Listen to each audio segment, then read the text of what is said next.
Hello વિદ્યાર્થી મિત્રો, કેમ છો? ફિઝિક્સના 10 ડેઝ ક્રેશ કોર્સમાં આપ સૌનું ફરી એક વખત સ્વાગત છે. 10 ડેઝ ક્રેશ કોર્સનો આજનો આપણો 8મો દિવસ છે.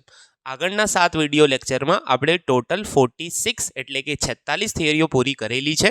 આશા રાખું છું કે બધાની તૈયારી સારી ચાલી રહી હશે, કેમ કે એક્ઝામને હવે બહુ જ ઓછો સમય બચ્યો છે. તો ખાસ ફોકસ તૈયારી પર કરજો અને પેપર રાઇટિંગ ઉપર ખાસ તમે ધ્યાન આપજો, જેથી એક્ઝામની અંદર એવું ના બને કે પેપર આપણું આપેલા સમયમાં પૂરું ના થાય. બરાબર? તો ઘણા બધા વિદ્યાર્થીઓને પ્રોબ્લેમ હોય છે કે ભાઈ આવડતું હોય તો બી છૂટી જાય છે, કેમ કે તમે એક્ઝામના માહોલ જેવી પ્રેક્ટિસ નથી કરતા. તો એક્ઝામના માહોલનો મતલબ છે કે ભાઈ તમે જ્યારે બી પેપર રાઇટિંગ કરવા બેસો તો ટાઈમર સેટ કરીને બેસો કે ભાઈ 2 કલાકમાં પાર્ટ બી અને 1 કલાકમાં પાર્ટ એ આપણે પૂરું કરવાનું છે. તો જો એ રીતે તમે ફોલો કરશો તો એક્ઝામની અંદર તમને અઘરું નહીં લાગે અને ઇઝીલી તમે એને પૂરું કરી શકશો. બરાબર? તો મને ખબર છે કે વચ્ચે આપણે 2-3 દિવસની ગેપ પડી ગઈ છે, પણ મારી તબિયત થોડીક સારી હતી નહીં અને આજે હું ફરી તમને સિરીઝ આ કન્ટિન્યુ કરી રહ્યો છું આજથી. તો હવે આપણે આ સિરીઝને કમ્પ્લીટ નેક્સ્ટ 3 થી 4 દિવસમાં પૂરો કરવાનો પ્રયત્ન કરી દઈશું, એટલે કે ઝડપથી આપણે પૂરું કરી ને પછી તમને પાછળના જે દિવસ મળે એમાં હું તમને દાખલાઓ અને બધા માટે પણ ગાઈડ કરી શકું. બરાબર? તો ચલો ઝડપથી શરૂ કરીએ. દિવસ નંબર 8, થિયરી નંબર 47. ચલો આજની આપણી પહેલી થિયરી છે અવરોધકને લાગુ પાડેલ એસી વોલ્ટેજ. જો આવી જ બીજી 2 થિયરીઓ આવશે, કેપેસિટરને લાગુ પાડેલ એસી વોલ્ટેજ અને ઇન્ડક્ટરને લાગુ પાડેલ એસી વોલ્ટેજ. પછી આખી મળીને એક થિયરી આવશે એલસીઆર શ્રેણી પરિપથમાં એસી વોલ્ટેજ. તો જો તમે પહેલી થિયરી સારી રીતે સમજી લેશો તો બાકીની બધી થિયરીઓ તમને આરામથી સમજાઈ જશે. ચેપ્ટર ઘણા વિદ્યાર્થીઓને અઘરું લાગતું હોય છે, પણ હું જે રીતે તમને પહેલી થિયરી સમજાવું એમાં ખાસ ધ્યાન આપો, જેથી આગળની થિયરીઓ તમને બિલકુલ સરળતાથી આવડી જશે અને દાખલા પણ આના બિલકુલ સરળ જ છે. આપણે એને અલગથી એક લેક્ચરમાં કવર કરવાનો પ્રયત્ન કરીશું. બરાબર? તો જો સૌથી પહેલા ત્રણેય થિયરીઓ મેં જે તમને કીધી, અવરોધક, ઇન્ડક્ટર, કેપેસિટર, પેટર્ન સેમ છે. જેમ કે પહેલા તમારે એક અવરોધક આર દોરવાનો છે. અહીંયા અવરોધક આર, અહીંયા તમારી એસી વોલ્ટેજ. જ્યારે બી એસી વોલ્ટેજ હોય તો બેટરીનો આકાર તમે કંઈક આ રીતનો આપો છો. બરાબર? નોર્મલ તમે બેટરી કંઈક આવી દોરો છો, આને કહેવાય ડીસી. આ છે તમારો એસી. બરાબર? પહેલો મુદ્દો લખવાનો કે ભાઈ ધારો કે એક અવરોધક આર ને એસી વોલ્ટેજ લાગુ પાડેલ છે. એસી વોલ્ટેજ લાગુ પાડેલ છે. બરાબર? પછી લખીશું અહીં અવરોધકના 2 છેડા વચ્ચે વોલ્ટેજ. અચ્છા, લાગુ પાડેલ વોલ્ટેજ પહેલા લખીશું. લાગુ પાડેલ વોલ્ટેજ કેટલો છે? લાગુ પાડેલ વોલ્ટેજ. તો તમે કેટલો વોલ્ટેજ લાગુ પાડ્યો? તો લાગુ પાડેલો વોલ્ટેજનું સૂત્ર બને છે Vm sin ઓમેગા ટી. લાગુ પાડેલો વોલ્ટેજ હંમેશા કેટલો હોય? V બરાબર Vm sin ઓમેગા ટી. આને આપો સમીકરણ નંબર 1. ચલો એના પછી અવરોધકના 2 છેડા વચ્ચે વોલ્ટેજ. અવરોધકના 2 છેડા વચ્ચે. તો અવરોધ એટલે તમને સૂત્ર ખબર છે, અવરોધનો વોલ્ટેજ V બરાબર IR. હવે અહીંયા આપણે સ્મોલ વી લખ્યો, અહીંયા બી સ્મોલ વી લખ્યો, અહીંયા બી સ્મોલ આઈ લખ્યો, કેમ કે આ ચેપ્ટરમાં કેપિટલ વી અને સ્મોલ વીનો મતલબ અલગ છે, કેપિટલ આઈ અને સ્મોલ આઈનો મતલબ અલગ છે. તો સ્મોલ આઈનો મતલબ શું છે, કેપિટલ આઈ શું છે, એ બધું આપણે આગળ તમને સમજાવું છું. બરાબર? તો લાગુ પાડ્યો Vm sin ઓમેગા ટી, અવરોધનો થયો V બરાબર IR. તો હવે તમને ખબર છે કે ભાઈ તમે જેટલો વોલ્ટેજ લાગુ પાડો એ બધો કોને મળવાનો છે? અવરોધક, કેમ કે બીજો કોઈ ઘટક જોડેલો જ નથી. જેટલો અવરોધક લાગુ પાડો એ બધો કોને મળે? અવરોધક. તો જે લાગુ પાડેલો વોલ્ટેજ છે એ જ અવરોધકના વોલ્ટેજ જેટલો થાય. તો અહીં આ પરથી શું લખી શકાય કે ભાઈ અવરોધકનો IR બરાબર Vm sin ઓમેગા ટી. અચ્છા, આપણે પ્રવાહ શોધવાનો છે, આર ને નીચે લઈ જાઓ. I બરાબર Vm upon R sine omega t. અને બધાને ખબર છે કે ભાઈ V અપોન આર, અહીંયાથી જો હું કરું V અપોન આર બરાબર I મળે, તો Vm અપોન આર બરાબર લખી શકાય Im અને પાછળનું સાઇન ઓમેગા ટી એમનું એમ. તો અહીંયા હું 2 સૂત્રોને અહીંયા હાઇલાઇટ કરું છું. આ છે લાગુ પાડેલ વોલ્ટેજ અને આ છે પરિપથનો પ્રવાહ. તો તમે ધ્યાનથી જુઓ કે ભાઈ અહીંયા સાઇનની પાછળ ઓમેગા ટી આવે છે અને અહીંયા બી સાઇનની પાછળ ઓમેગા ટી આવે છે. હવે સાઇનની પાછળ જે વસ્તુ એને હંમેશા ખૂણો કહેવાય. શું કહેવાય? કે ભાઈ આની સાઇનની પાછળ ઓમેગા ટી જેટલો ખૂણો છે, તો અહીંયા બી સાઇનની પાછળ કેટલો? Omega T. એટલે ખૂણામાં કંઈ બી તફાવત નથી. ખૂણાનો મતલબ થાય કડા તફાવત. તો અહીંયા લખીશું કે ભાઈ અહીં પ્રવાહ અને વોલ્ટેજ વચ્ચેનો કળા તફાવત શૂન્ય છે. કળા એટલે ખૂણાનો તફાવત શૂન્ય છે. બંનેની કળા સમાન છે. બંનેની કળા શું છે તમારી? સમાન છે. લખીશું જ્યાં IM બરાબર VM અપોન R થાય છે. IM આપણે કોની જગ્યાએ લખ્યું છે? IM લખ્યું છે આપણે VM અપોન R ની જગ્યાએ. બરાબર. અચ્છા, હવે અહીંયા આપણે આલેખ દોરવાનો છે અને ફેઝર આકૃતિ દોરવાની છે. આલેખ આપણે કઈ રીતે દોરવાનો ધ્યાનથી જુઓ, અને ફેઝર કઈ રીતે દોરવાનો એ બી હું તમને સમજાવી દઉં છું. બરાબર. જો ફેઝરનો બધાને હું મતલબ સમજાવું એના પહેલાં આપણે આલેખ પૂરો કરી લઈએ. તો આપણે આલેખની અંદર શું કરવાનું છે કે ભાઈ વોલ્ટેજ અને પ્રવાહનો આલેખ દોરવાનો છે જુદા જુદા સમય.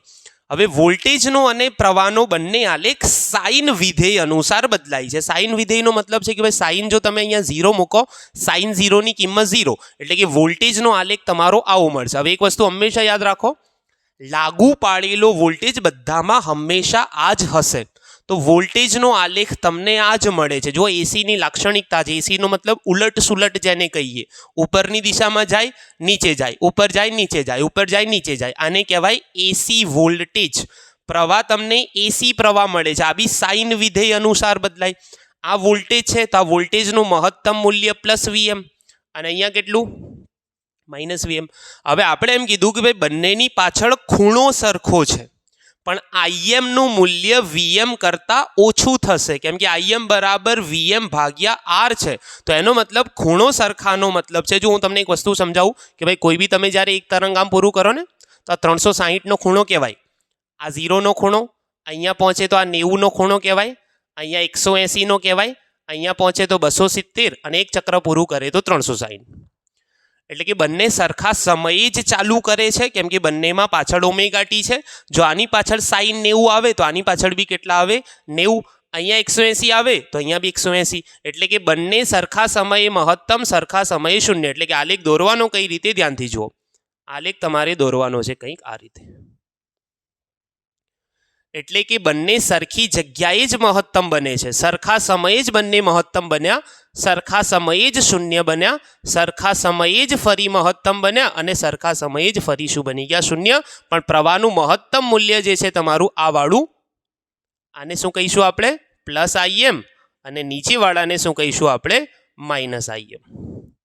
તો પ્રવાહનું મહત્તમ મૂલ્ય વોલ્ટેજ કરતાં ઓછું છે, કેમ કે IM બરાબર VM ભાગ્યા R. સમજી લો VM તમારો 10 છે, ભાગ્યા 2 કરો તો IM શું આવે? 5 આવે. તો I નું મહત્તમ મૂલ્ય V ના મહત્તમ મૂલ્ય કરતાં હંમેશા ઓછું હોય છે. હવે ફેઝરનો મતલબ શું થાય કે ભાઈ તમે કોઈ બી એક સમય અહીંયા પસંદ કરી લો, અહીંયા તમે ઉપર મેચ કરો કે ભાઈ પ્રવાહ કેટલો છે, તો પ્રવાહ તમને આટલો મળે છે, અહીંયા આટલો, એને તમે ડાબી બાજુ ખેંચો આમ. હવે એ જ બિંદુ આગળ વોલ્ટેજ, તો વોલ્ટેજ માટે ઉપર જવું પડે છે, અહીંયા સુધીનો મળે છે અહીંયા. તો ફેઝરનો મતલબ થાય તમારે ઘૂમતા સદિશો દોરવાના છે. ઘૂમતા સદિશો એટલે પ્રવાહ અને વોલ્ટેજના સદિશો. હવે અહીંયા બંને સમાન કળામાં છે, મતલબ આ નાનો પ્રવાહનો સદિશ અને મોટો વોલ્ટેજનો સદિશ, આ બંને આ દિશામાં ફરે છે.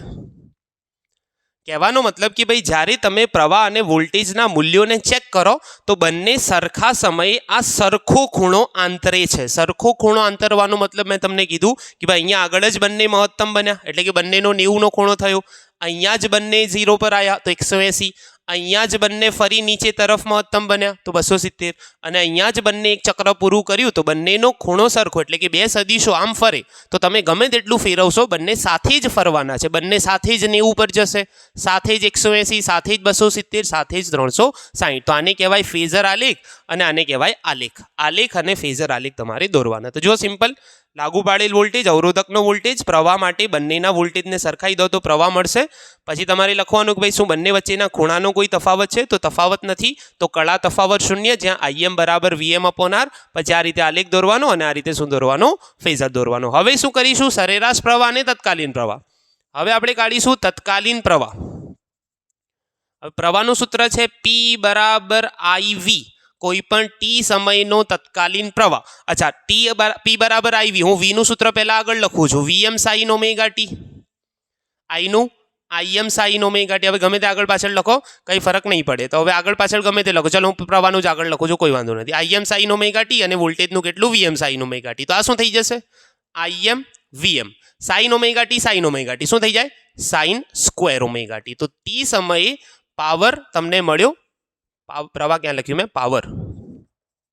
ભૂલથી પ્રવાહ લખી નાખ્યું.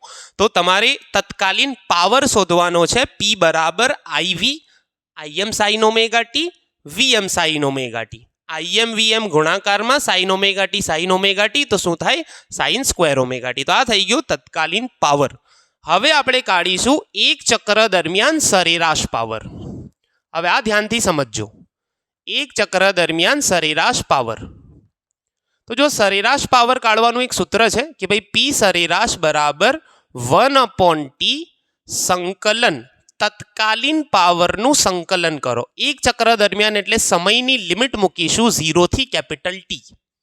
બધાને ખબર છે ને એક ચક્ર પૂરું કરવામાં કેપિટલ T સમય લાગે. તો લિમિટ 0 થી કેપિટલ T. આ સૂત્ર ચોપડીમાં તમને આપેલું છે, નીચે તમને સ્ટાર કરીને લખ્યું છે કે ભાઈ આ સૂત્ર ડાયરેક્ટ યાદ રાખો.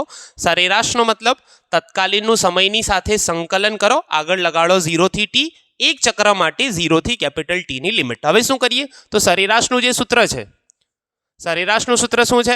Im Vm sin square omega t dt.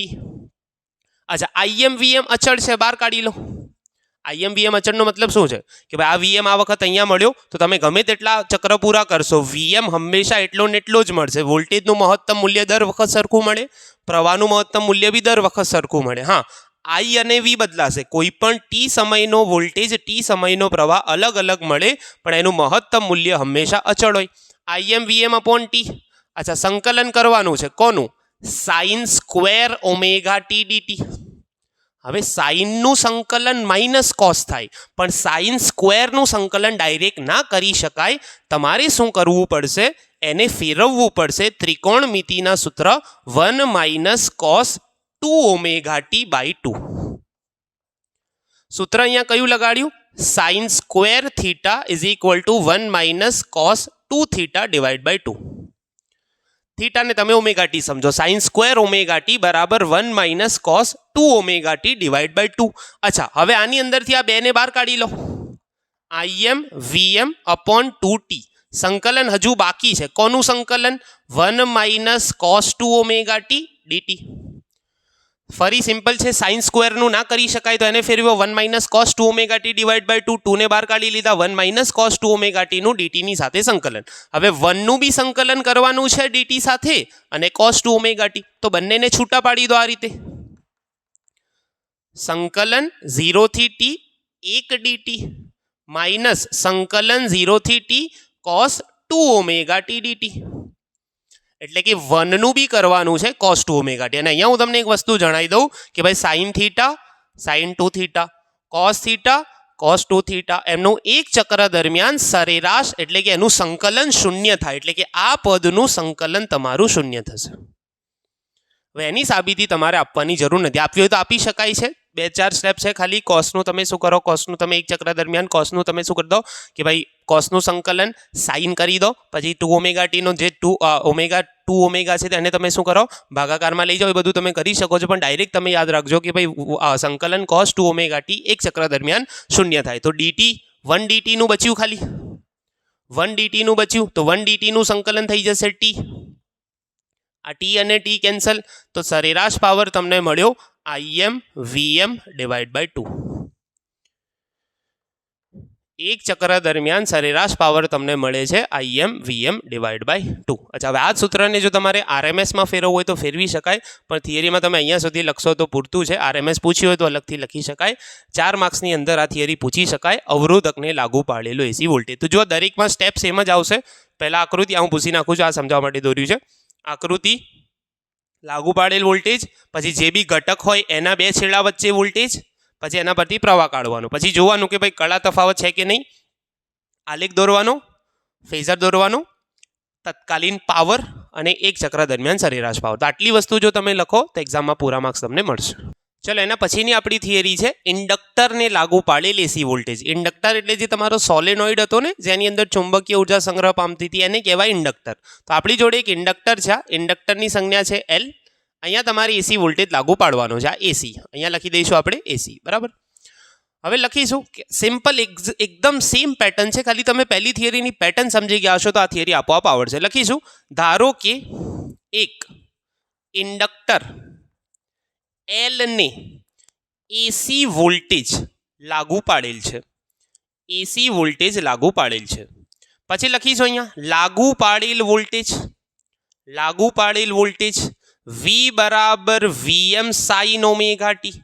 સમીકરણ 1 આને હું હાઇલાઇટ કરું છું કેમ કે મારે એને પ્રવાહ સાથે સરખાવવાનું છે. હવે લખીશું ઇન્ડક્ટરના બે છેડા વચ્ચે વોલ્ટેજ. હવે ઇન્ડક્ટરની અંદર જ્યારે તમે વોલ્ટેજ લાગુ પાડો તો એમાં EMF પ્રેરિત થાય. એ EMF નું સૂત્ર હતું LdI/dt.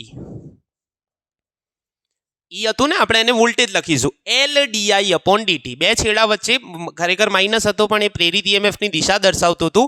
એનું મૂલ્ય કેટલું? LdI/dt. આ પરથી શું લખી શકાય? મેં તમને શું કીધું કે ભાઈ જે વોલ્ટેજ ઘટકના બે છેડા વચ્ચે હોય એ જ વોલ્ટેજ લાગુ પાડેલા વોલ્ટેજ બરાબર. તો અહીંયા લખીશું LdI/dt બરાબર VM સાઇન ઓમેગા ટી. હવે શોધવાનું શું છે?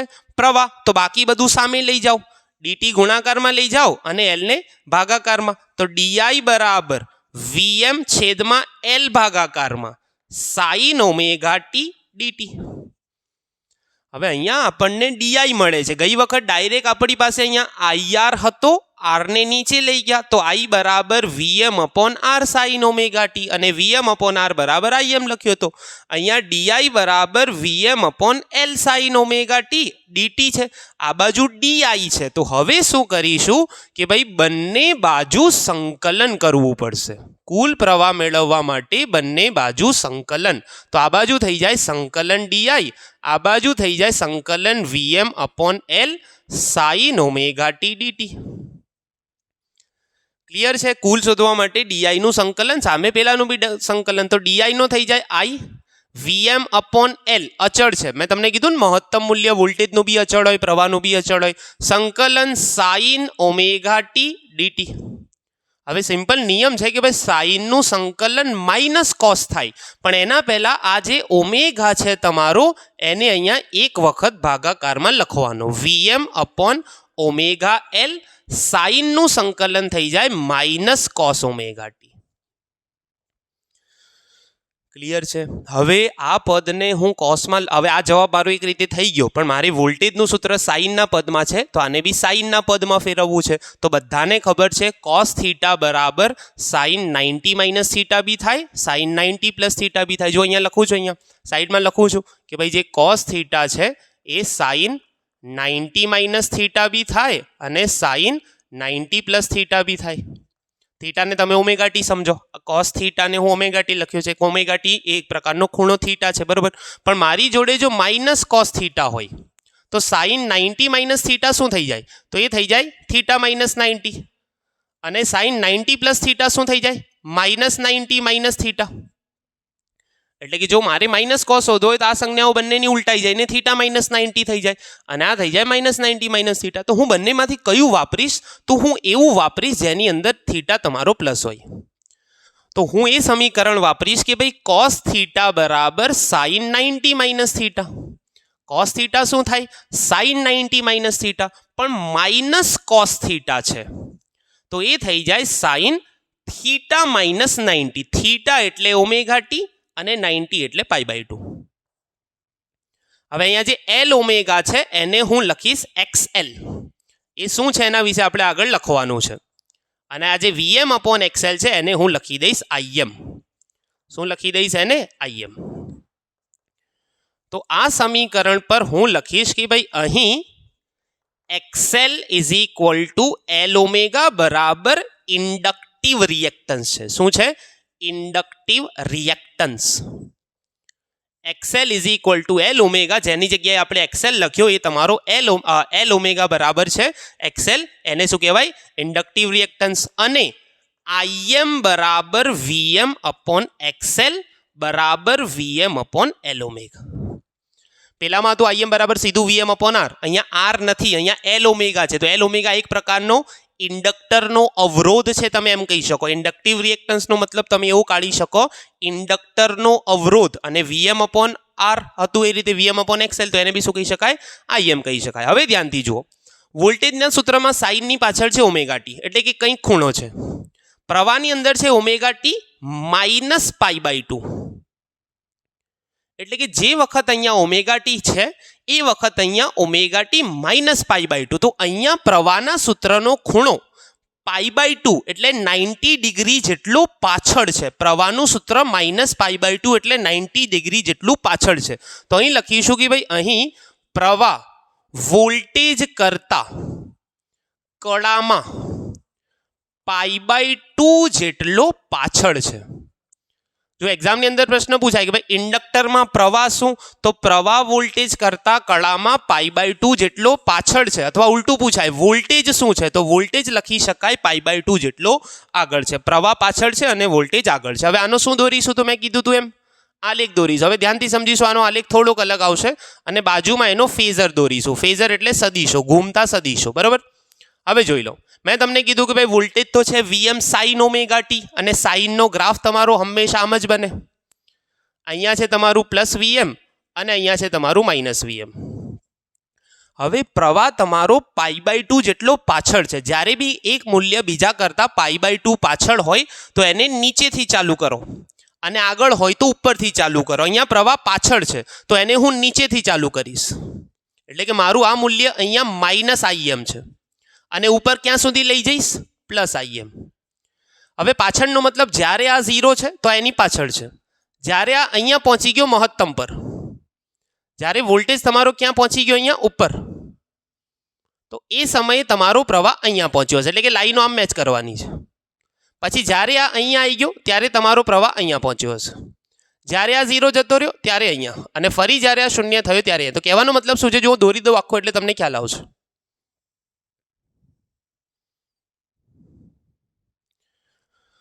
આની અંદર હંમેશા પ્રવાહ વોલ્ટેજ કરતા પાછળ છે. જો ધ્યાનથી સાંભળો, વોલ્ટેજ અહીંયા તો પ્રવાહ પાછળ. વોલ્ટેજ જ્યારે ઉપર પહોંચી ગયો ત્યારે પ્રવાહ 0 ગયો. હવે વોલ્ટેજ જ્યારે નીચે આવી ગયો તો પ્રવાહ એનો પીછો કરતા કરતા અહીંયા ગયો.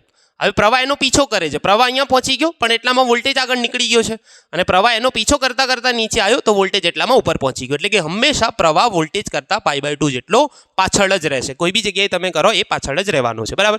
હવે હું કોઈ બી એક સમયગાળો અહીંયા પસંદ કરી લઉં છું. હવે આ લાઈનો તમારે મેચ કરવાની, પછી છેલ્લે ભૂસી હોય તો ભૂસી નાખવાની, પણ દોરેલી રાખો તો સારું, બરાબર.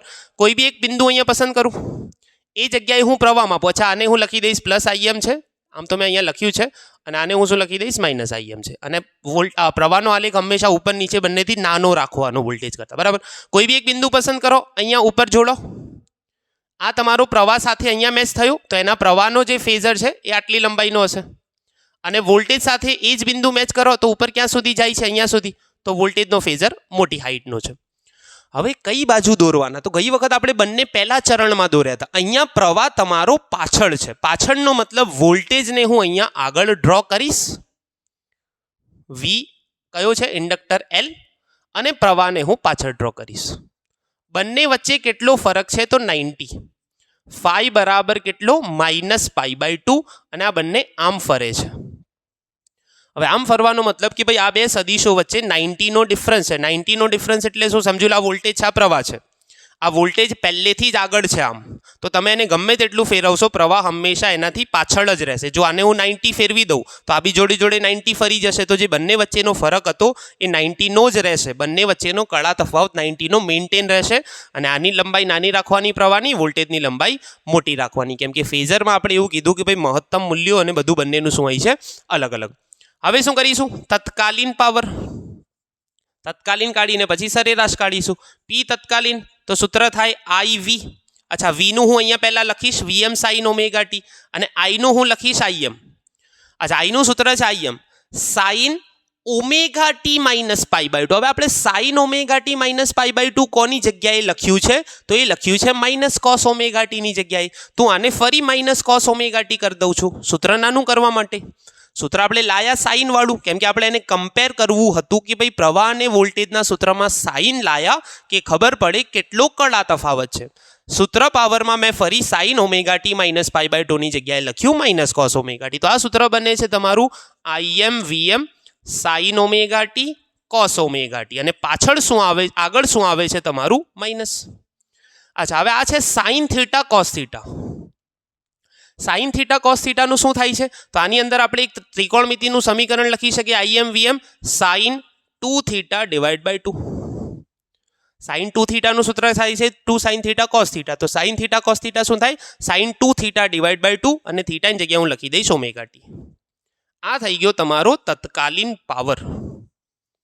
તત્કાલીન એટલે કોઈ પણ ટી સમયનો પાવર. હવે આ જ રીતે આપણે સરેરાશ પાવર કાઢીશું, પણ અહીંયા સાઈડમાં હટી જાઉં. આપણે કાઢીએ એક ચક્ર દરમિયાનનો સરેરાશ પાવર. તો એક ચક્ર દરમિયાનનો સરેરાશ પાવર કાઢવાનું સૂત્ર મેં તમને સમજાવ્યું. એક ચક્ર દરમિયાનનો સરેરાશ પાવર. ચલો, સરેરાશ પાવરનું સૂત્ર શું છે? પી સરેરાશ 1/t 0 થી ટી સંકલન પી તત્કાલીનનું સંકલન. ચલો, 1/t સંકલન 0 થી ટી. સૂત્ર શું છે તત્કાલીનનું? -Im Vm sin 2 omega t divide by 2. જે અચળ છે એને બહાર કાઢી લો. માઇનસ બહાર આવી જાય, Im Vm બહાર આવી જાય, છેદમાં 2b બહાર આવી જાય. આ બધી વસ્તુ બહાર આવી ગઈ. છેદમાં ટી હતો જ અહીંયા. સંકલન 0 થી ટી sin 2 ઓમેગા ટી. હવે મેં તમને શું કીધું હતું ગઈ વખત? કોસ વાળાનું સંકલન એક ચક્ર દરમિયાન 0 આવ્યું હતું, તો સાઇનના પદનું બી એક ચક્ર દરમિયાન 0. તો 0 થી ટીનો મતલબ લિમિટ મૂકી છે એક ચક્ર દરમિયાન આનું સરેરાશ સંકલન. તો આ જવાબ 0 આવશે. તો આખો એક ચક્ર દરમિયાનનો પાવર 0. તો એનો મતલબ ઇન્ડક્ટરમાં એક ચક્ર દરમિયાન સરેરાશ પાવર 0 હોય છે. અવરોધકમાં હતો Im Vm ડિવાઈડ બાય 2. આટલું લખો અહીંયા સુધી, તો તમને એક્ઝામમાં 4 માર્ક્સ પૂરા મળી જાય. ચલો, એના પછી આપણી આજની ત્રીજી થિયરી છે કેપેસિટરને લાગુ પાડેલ એસી વોલ્ટેજ. પહેલું હતું અવરોધક, પછી હતું ઇન્ડક્ટર, પછી છે કેપેસિટર. તો એ જ પેટર્ન સેમ. કેપેસિટર સી, એને આપણે એસી વોલ્ટેજ લાગુ પાડ્યો છે, એસી. બરાબર. પહેલો મુદ્દો લખીશું. ધારો કે એક કેપેસિટર સીને એસી વોલ્ટેજ લાગુ પાડેલ છે. એસી વોલ્ટેજ લાગુ પાડેલ છે. હવે શું લખીશું? લાગુ પાડેલો એસી વોલ્ટેજ કેટલો છે? લાગુ પાડેલો એસી વોલ્ટેજ કેટલો છે? તો એ છે Vm sin ઓમેગા ટી. સમીકરણ 1. આને આપણે હાઇલાઇટ કરીશું. બરાબર. હવે આગળ લખીશું કેપેસિટરના બે છેડા વચ્ચે વોલ્ટેજ. કેપેસિટરના બે છેડા વચ્ચે વોલ્ટેજ. ચલો, કેપેસિટરના બે છેડાનો વોલ્ટેજ. તો હવે અવરોધકમાં IR હતું, ઇન્ડક્ટરમાં હતું LdI/dt. તો કેપેસિટરમાં સૂત્ર છે Q/C. બધાને કદાચ ખ્યાલ હોય, Q બરાબર CV, V બરાબર Q/C. બરોબર. હવે આ પરથી શું લખાય? તો મેં તમને પહેલા કીધું કે ભાઈ જે વોલ્ટેજ કોઈ બી જે ઘટક જોડેલો હોય એના બે છેડા વચ્ચે હોય એ લાગુ પાડેલા જેટલો જ હોય. તો Q/C બરાબર Vm sin omega T. Q/C બરાબર Vm sin omega T. C ને સામે લઈ જાઓ તો Q બરાબર C Vm sin omega T. હવે સાંભળો, અવરોધક વાળામાં ડાયરેક્ટ I મળી ગયો તો, ઇન્ડક્ટર વાળામાં DI મળ્યો તો સંકલન કર્યું. હવે અહીંયા Q મળે છે, તો Q નું તમારે પ્રવાહમાં ફેરવવા માટે બંને બાજુ સમયની સાપેક્ષે વિકલન કરતા. હવે આવું કેમ કરીએ છે જુઓ. આ બાજુ થશે d/dt. કોનો? Q નો. d/dt કોનો? Q નો. અને આ બાજુ થશે d/dt C Vm sin omega T. હવે dq/dt બધાને ખબર હોય, પ્રવાહ. dq/dt તમને શું આપે છે? તત્કાલીન પ્રવાહ.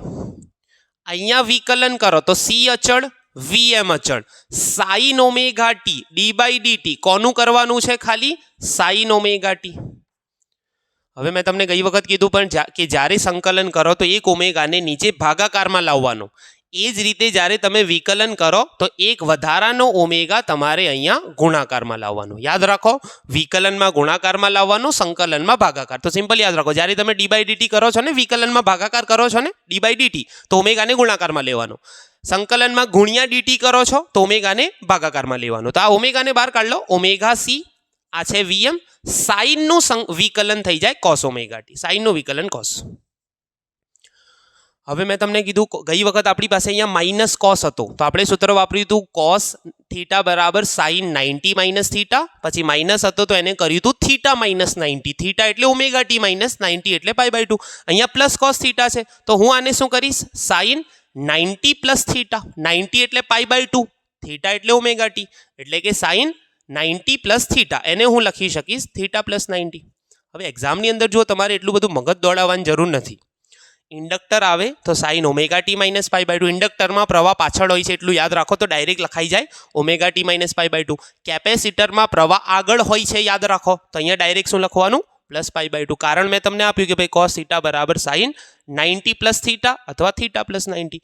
આગળ હું શું કરું છું કે ભાઈ આ જે સી ઓમેગા છે ઓમેગા સી એને હું છેદમાં લખવા માંગુ છું તો એ છેદના છેદમાં લખી શકાય, ડાયરેક્ટ છેદમાં ના લખાય કેમ કે છેદનો છેદ જ ઉપર આવીને અંશમાં જાય છે તો અંશમાંથી પાછું છેદમાં લાવવું તો મારે છેદના છેદમાં લખવું પડે.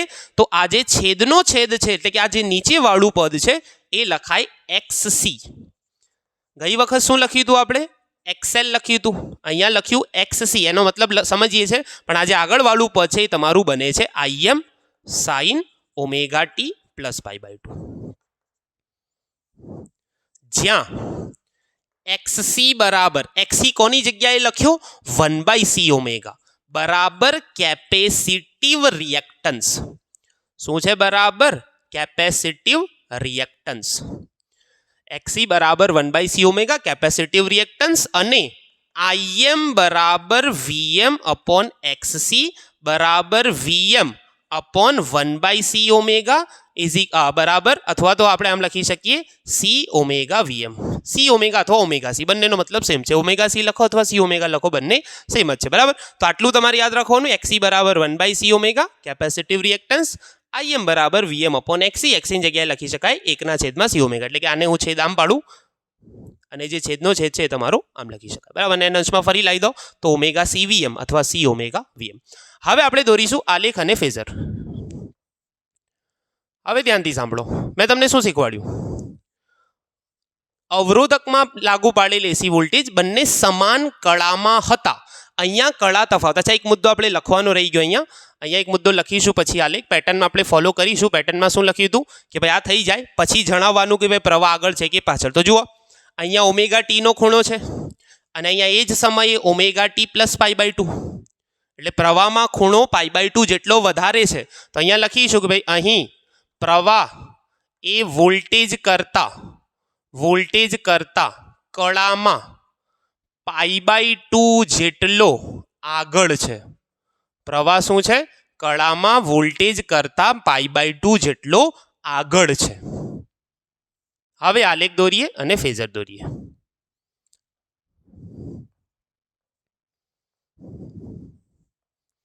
ચલો જુઓ હવે આલેખમાં શું કરવાનું તો મેં તમને કીધું વોલ્ટેજ તો શું હોય હંમેશા વીએમ સાઇન ઓમેગા ટી. તો વોલ્ટેજનો ગ્રાફ તો આંખ બંધ કરીને સીધો આમ જ દોરી દેવાનો. દર વખત વોલ્ટેજ તો તમારો એક જ જગ્યાએથી ચાલુ થાય, વચ્ચેથી ચાલુ થાય અને આમ બને આ છે પ્લસ વીએમ અને આ છે તમારો માઇનસ વીએમ. હવે આ કિસ્સામાં પ્રવાહ પાઈ બાય ટુ જેટલો આગળ છે. ગઈ વખત પાછળ હતો તો પ્રવાહ નીચેથી ચાલુ કર્યો તો, આગળ છે તો ઉપરથી ચાલુ કરીશું. અવરોધવાળામાં જોડે હતો તો વચ્ચેથી ચાલુ કર્યો તો. અહીંયા આગળ છે તો પ્રવાહ અહીંયા આવશે પ્લસ આઈએમ અને નીચે અહીંયા આવશે માઇનસ આઈએમ. હવે બંનેના બિંદુ મેચ કરવાના. જ્યારે આ મહત્તમ હોય તો આ અહીંયા, જ્યારે આ અહીંયા પહોંચે તો આ નીચે, જ્યારે આ અહીંયા જાય તો આ ઉપર અને જે અહીંયા પહોંચે ત્યારે આ પાછો જ્યાંથી શરૂ કર્યો. એટલે કે આલેખ તમારો કંઈક આવું બનશે. જુઓ સેકન્ડ પ્રેક્ટિસ કરજો બરાબર. આલેખો દોરવાની પ્રેક્ટિસ કરવી પડશે કેમ કે એક્ઝામની અંદર છે ને તમે પછી ભૂલો કરીને આવજો. જો એક જ ફ્લોમાં દોરાઈ જાય ને તો જ કમ્પ્લીટ આવે છે આલેખ. આગળના બધા આલેખો એક જ ફ્લોમાં દોર્યા હતા. અહીંયા અટકીને દોરવા જશો ને તો થોડું એ થશે. તો જુઓ પ્રવાહ હંમેશા આગળ છે. આ ઉપર હતો ત્યારે આ શૂન્ય. હવે આ એનો પીછો કરવા ઉપર ગયો તો પ્રવાહ નીચે આવી ગયો. હવે એનો પીછો કરવા અહીંયા આવ્યો તો પ્રવાહ નીચે આવી ગયો. એનો પીછો કરવા નીચે આવ્યો તો પ્રવાહ ઉપર જતો રહ્યો. હવે એનો પીછો કરવા ઉપર ગયો તો પ્રવાહ છેક ઉપર જતો રહ્યો. ક્યાં ફરી પ્લસ આઈએમ પર જતો રહ્યો. અહીંયા કેટલો માઇનસ આઈએમ. તો સિમ્પલ તમે આ રીતે દોરી શકો. હવે સરેરાશ પાવર અને તત્કાલીન હું ટ્રાય કરું છું બંને વસ્તુ અહીંયા માઈ જાય તો હું લખીશ તત્કાલીન પાવર. પહેલા કયો તત્કાલીન પાવર. તો જો આની અંદર શું થશે તત્કાલીન પાવર પી તત્કાલીન બરાબર આઈવી. હવે અહીંયા આગળ વી તો એટલા છે. ગઈ વખત અહીંયા હતું Im sine omega t plus pi by two એટલે કે એની જગ્યાએ આપણે લખ્યું હતું માઇનસ. ગઈ વખત માઇનસ પાઈ બાય ટુ હતું એ હતું માઇનસ કોસ ઓમેગા ટી બરાબર. આઈનું સૂત્ર છે આઈએમ કોસ ઓમેગા ટી થાય ને. ખરેખર શું છે sine omega t plus pi by two અને ખરેખર sine omega t plus pi by two એ કોના બરાબર છે કોસ ઓમેગા ટી. ગઈ વખત હતું sine omega t minus pi by two એ હતું માઇનસ કોસ ઓમેગા ટી. આ છે sine omega t plus pi by two એ કોના બરાબર કોસ ઓમેગા ટી પ્લસ અને વી કેટલા વીએમ સાઇન ઓમેગા ટી. તો આ તમારા થશે I M V M sine omega t cos omega t. चलो I M V M sine theta cos theta, तो sine 2 theta divide by 2 sine 2 omega t divide by 2 आ थई गयो तमारो तत्कालीन पावर। હવે એક્ઝામની અંદર તમારે એમસીક્યુમાં પૂછાય, સરેરાશ પાવર પૂછાય છે, એમસીક્યુમાં જ પૂછાય છે, કેમ કે એનો જવાબ અહીંયા બી 0 જ આવવાનો છે। આવો જ જવાબ તમને ગઈ વખત મળ્યો તો જો યાદ હોય, આગળ ખાલી માઇનસ હતો, અહીંયા શું છે પ્લસ છે। તો જુઓ શું કરીશું, એક ચક્ર દરમિયાન સરેરાશ પાવર, તો સૂત્ર છે પી સરેરાશ બરાબર 1/t સંકલન 0 થી t pt dt। ચલો 1/t સંકલન 0 થી t pt એટલે શું, તો im vm sin 2 omega t divide by 2 dt। જો તમને યાદ હોય તો આવો જ જવાબ હતો માઇનસમાં ગઈ વખત। બહાર કાઢી લો, કોને બહાર કાઢી લઈએ, પી સરેરાશ, થોડીક આપણે અહીંયા જગ્યા યુઝ કરીને લખી લે એટલે એકમાં પતી જાય। im vm અપોન 2 ને બહાર કાઢી લો, im vm અપોન 2, બાર t છે જ તમારો, સંકલન કરવાનું છે sin 2 ઓમેગા t dt। અને મેં તમને કીધું એક ચક્ર દરમિયાન sin 2 omega t cos 2 omega ટીનું સંકલન 0 થાય છે, તો એક ચક્ર દરમિયાનનો સરેરાશ પાવર 0। તો જે જવાબ તમને ઇન્ડક્ટરમાં મળ્યો તો એક ચક્ર દરમિયાન સરેરાશનો, એ જ અહીંયા મળ્યો। તત્કાલીનમાં પહેલી વખત માઇનસ હતો, અહીંયા શું છે પ્લસ છે। તો એક્ઝામની અંદર જો તમે આટલું લખો તો પૂરા માર્ક્સ મળશે। શાંતિથી તૈયાર કરજો। જો આ એક્સેલ શું, એક્સી શું છે, એક્સેલ શું છે, આઈએમ બરાબર વીએમ અપોન એક્સી થાય, પહેલામાં એક્સેલ થતો હતો, પ્રવાહ અને વોલ્ટેજ વચ્ચેનો કળા તફાવત કેટલો છે, આલેખ કેટલો, અચ્છા અહીંયા ફેઝર દોરવાનો તો રહી જ ગયો, ઉતાવળમાં આપણે ફેઝર જ ભૂલી ગયા। તો શું કરીશું, ધ્યાન આપો, એક બિંદુ અહીંયા પસંદ કરો, આ બિંદુ આગળ તમારો પ્રવાહ આટલો છે, એ જ બિંદુ આગળ તમારો વોલ્ટેજ આટલો છે। હવે મને એમ છે ને તમને ફટાફટ વિડીયો આપી દઉં, બરાબર, કેમ કે 3 દિવસની ગેપ પડી ગઈ છે વચ્ચે, તો એટલા માટે હું કદાચ થોડું ઉતાવળમાં કઈ વસ્તુ લખવાની રહી જાઉં, કદાચ અમુક વખત ભૂલી જતો હોઉં છું અને લખવાનું ભૂલી જાઉં છું, બરાબર, તો તમારે થોડું સમજી લેવાનું। ચલો હવે આની અંદર તમને ખબર પડી કે ભાઈ પ્રવાહ આગળ છે, પ્રવાહ આગળ એટલે પ્રવાહ અહીંયા, અને વોલ્ટેજ પાછળ છે એટલે અહીંયા વીસી કેપેસિટરનો વોલ્ટેજ, આ બંને વચ્ચેનો કળા તફાવત 90π/2 અને બંને આમ ફરે છે। ઘણી વખત થતું હોય છે, બરાબર, હું બોલું છું કંઈક અને લખું છું કંઈક, કેમ કે મારું મગજ છે ને બધા વિડીયો બનાવવાના છે, એડિટ કરવાના છે, અપલોડ કરવાના છે, એ બધું ટેન્શનમાં ચાલતું હોય છે। તો વાંધો નહીં, ફેઝર દોરો, પેટર્ન ટેકનિક સમજાઈ ગઈ તમને, આકૃતિ દોરવાની, લાગુ પાડેલ વોલ્ટેજ, જે બી ઘટકો એના બે છેડા વચ્ચે, અવરોધકમાં IR આવે, ઇન્ડક્ટરમાં LDI/dt આવે, કેપેસિટરમાં Q/C આવે, પ્રવાહનું સૂત્ર કાઢવાનું, પ્રવાહનું સૂત્ર અવરોધમાં im sin ઓમેગા ટી, ઇન્ડક્ટરમાં sin ઓમેગા ટી -π/2, ઇન્ડક્ટરમાં પ્રવાહ પાછળ છે, કેપેસિટરમાં sin ઓમેગા ટી +π/2, કેપેસિટરમાં પ્રવાહ આગળ છે, અવરોધમાં આલેખ અહીંયાથી જ ચાલુ કરવાનો, ઇન્ડક્ટરમાં પાછળ હતો તો નીચેથી ચાલુ કર્યો, કેપેસિટરમાં આગળ છે તો ઉપરથી ચાલુ કર્યો। તત્કાલીન પ્રવાહ કાઢવાનો સરેરાશ ઇન્ડક્ટર અને કેપેસિટરમાં સરેરાશ 0 આવે છે, અવરોધકમાં આવે છે im vm ડિવાઇડ બાય 2। તો આટલી થિયરીઓ 3 સમજી લેશો તો આગળની આપોઆપ સમજાઈ જશે। ચલો હવે એના પછીની આપણી થિયરી છે LCR, શ્રેણી પરિપથને લાગુ પાડેલ એસી વોલ્ટેજ। શ્રેણી પરિપથ એટલે કે L હતો પહેલા અલગથી R ભણ્યા, પછી L ભણ્યા, પછી C ભણ્યા, દરેકમાં કળા તફાવત બધું શું છે, આલેખ કેવો છે, ફેઝર કેવો છે, પાવર ને બધું શોધી કાઢ્યું। હવે ત્રણેય ઘટકોને શ્રેણીમાં જોડો, L છે, C છે, R છે, બધું છે, લાગુ પાડેલો વોલ્ટેજ એસી જે VM sin ઓમેગા ટી હતો એ જ લાગુ પાડવાનો છે। હવે બધાને ખબર છે એસીમાં જ્યારે અહીંયાથી પ્રવાહ નીકળશે તો બધામાં પ્રવાહ સમાન હશે, એક જ શાખા પર પ્રવાહ સમાન હોય પણ વોલ્ટેજ અલગ અલગ। ઇન્ડક્ટરના બે છેડા વચ્ચે સમજી લો VL છે, કેપેસિટરમાં VC છે અને અવરોધકમાં VR છે। શ્રેણીમાં પ્રવાહ સરખો, વોલ્ટેજના ભાગ પડી જાય। તો લખીશું, ધારો કે L1 LCR શ્રેણી પરિપથને એસી વોલ્ટેજ લાગુ પાડેલ છે, એસી વોલ્ટેજ લાગુ પાડેલ છે। LCR શ્રેણી પરિપથને એસી વોલ્ટેજ લાગુ પાડેલ છે। અહીં દરેક ઘટકના બે છેડા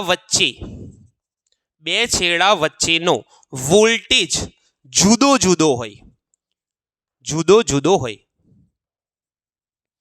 બે છેડા વચ્ચે એટલે આના બે છેડા વચ્ચે VL, આનો VC અને આનો VR થાય, બરાબર। તો અહીં જે કુલ વોલ્ટેજ થાય એ ત્રણેયના સરવાળા બરાબર VL + VC + VR। એટલે કે એમ કે હું તમને એમ કહી દઉં કે 50 લાગુ પાડ્યો તો ત્રણેયમાં ભાગ પડશે. હવે એસીમાં ભાગ કઈ રીતે પડે એ વસ્તુ સમજવાની છે, બરાબર. કેમ કે અહીંયા એવું નહીં કે ભાઈ સમજી લો 30 આપ્યો તો બધાને 10 10 10 સરવાળો 30 નહીં થાય એસીમાં. એ વસ્તુ આપણે દાખલા વખતે સમજીશું, બરાબર. તો અહીંયા કેમ કે બધાની કળા સમાન નથી, અલગ અલગ છે, બધું સમજીશું. પણ સિમ્પલ એટલું સમજો કે ભાઈ ત્રણેયના વોલ્ટેજ એ સરવાળા બરાબર થાય. અચ્છા, લાગુ પાડેલો કેટલો? Vm sin omega t. ઇન્ડક્ટરનો કેટલો? LdI/dt. કેપેસિટરનો કેટલો? Q/C. અને અવરોધકનો કેટલો? IR. બરોબર. અહીં પ્રવાહ અને વોલ્ટેજ વચ્ચેનો, અચ્છા, હવે કળા તફાવત કેટલો છે આપણને ખબર નથી. આપણને ખબર છે અવરોધકમાં લાગુ પાડેલ એસી વોલ્ટેજ, કળા તફાવત 0, બંને સમાન કળામાં. કેપેસિટરમાં પ્રવાહ આગળ છે તો +π/2, ઇન્ડક્ટરમાં પાછળ છે તો -π/2. હવે અહીંયા ત્રણેય ઘટકો છે, કળા તફાવત એક્ઝેક્ટ કેટલો છે ખબર નથી, તો આપણે કહી દઈશું કળા તફાવત φ હોય તો દરેકમાં સમાન પ્રવાહ વહે છે. દરેકમાં સમાન પ્રવાહ વહે છે કેમ કે શ્રેણી જોડાણ છે. તો પ્રવાહનું સૂત્ર કેટલું? Im sin omega T +φ. +φ એટલે જો કેપેસિટર હશે તો આ પ્લસ આવશે, ઇન્ડક્ટર હશે તો આ માઇનસ આવશે, બરોબર. હવે શું કરવાનું છે? ફેઝર દોરવાનો છે. હવે ફેઝર આલેખ, ફેઝર આકૃતિ જેને કહીએ છીએ આપણે, ફેઝર આકૃતિ આપણે દોરવાની છે. તો કઈ રીતે દોરવાની ધ્યાન આપો. આપણી જોડે 3 ઘટકો છે, ઇન્ડક્ટર, કેપેસિટર અને અવરોધ. ત્રણેયનો પ્રવાહ સમાન છે તો ત્રણેયના પ્રવાહનો ફેઝર હું અહીંયા દોરી દઉં છું, બરાબર. હવે અહીંયા આગળ અવરોધકના વોલ્ટેજ અને પ્રવાહ વચ્ચેનો કળા તફાવત 0. તો અવરોધકના પ્રવાહ અને વોલ્ટેજ એટલે કે ત્રણેય ફેઝરને આપણે કમ્બાઈન દોરવાના છે. અવરોધકમાં પ્રવાહ અને વોલ્ટેજ સમાન જગ્યાએ. ઇન્ડક્ટરમાં પ્રવાહ પાછળ હોય છે તો ઇન્ડક્ટરના વોલ્ટેજ મારે આગળ દોરવા પડશે, VL. કેપેસિટરમાં પ્રવાહ આગળ હોય છે તો કેપેસિટરના વોલ્ટેજ પાછળ દોરવા પડશે. કેપેસિટરના વોલ્ટેજ પાછળ દોરવા પડશે. ઇન્ડક્ટરમાં પ્રવાહ આગળ અને કેપેસિટરમાં ઇન્ડક્ટરમાં પ્રવાહ પાછળ અને કેપેસિટરમાં પ્રવાહ આગળ. આ ખૂણાઓ છે 90-90. હવે આપણે શોધવાનું છે કે ભાઈ પરિણામી પ્રવાહ અને વોલ્ટેજ વચ્ચેનો કળા તફાવત કેટલો, એટલે કે 3 વોલ્ટેજ છે તો એનો પરિણામી કેટલો થાય. હવે બધાને ખબર છે આ વોલ્ટેજના ફેઝર એટલે ઘૂમતા સદિશો છે. 3 સદિશોનો પરિણામી કોનો? VL, VC અને VR. તો ત્રણેયનો એક સાથે ના કળાય, પહેલા આપણે આ બંનેનો કાઢીશું, VL અને VC. સમજી લો કે ભાઈ VC મોટો છે, VL નાનો છે. પરિણામીનો મતલબ બંનેનો સદિશ સરવાળો કરો. એક ધન લેવાનો, એક ઋણ લેવાનો. જેમ કે હું કહું એક વસ્તુને તમે આ બાજુથી 50 બળ લગાડો છો, આ બાજુ 10 લગાડો, તો પરિણામી કેટલું? 50. અને ઋણ દિશામાં 10 છે તો -10. પરિણામી બળ થાય 40. તમે બંને બળોનો દિશાઓ સાથે સરવાળો કરો તો આ બેનો પરિણામી દોરવો પડશે પહેલા. હવે ધ્યાનથી સમજો આકૃતિ. જો VR અને I ને આપણે અહીંયા છેડતા નથી હજુ, આ બંનેને અહીંયા જ રાખો.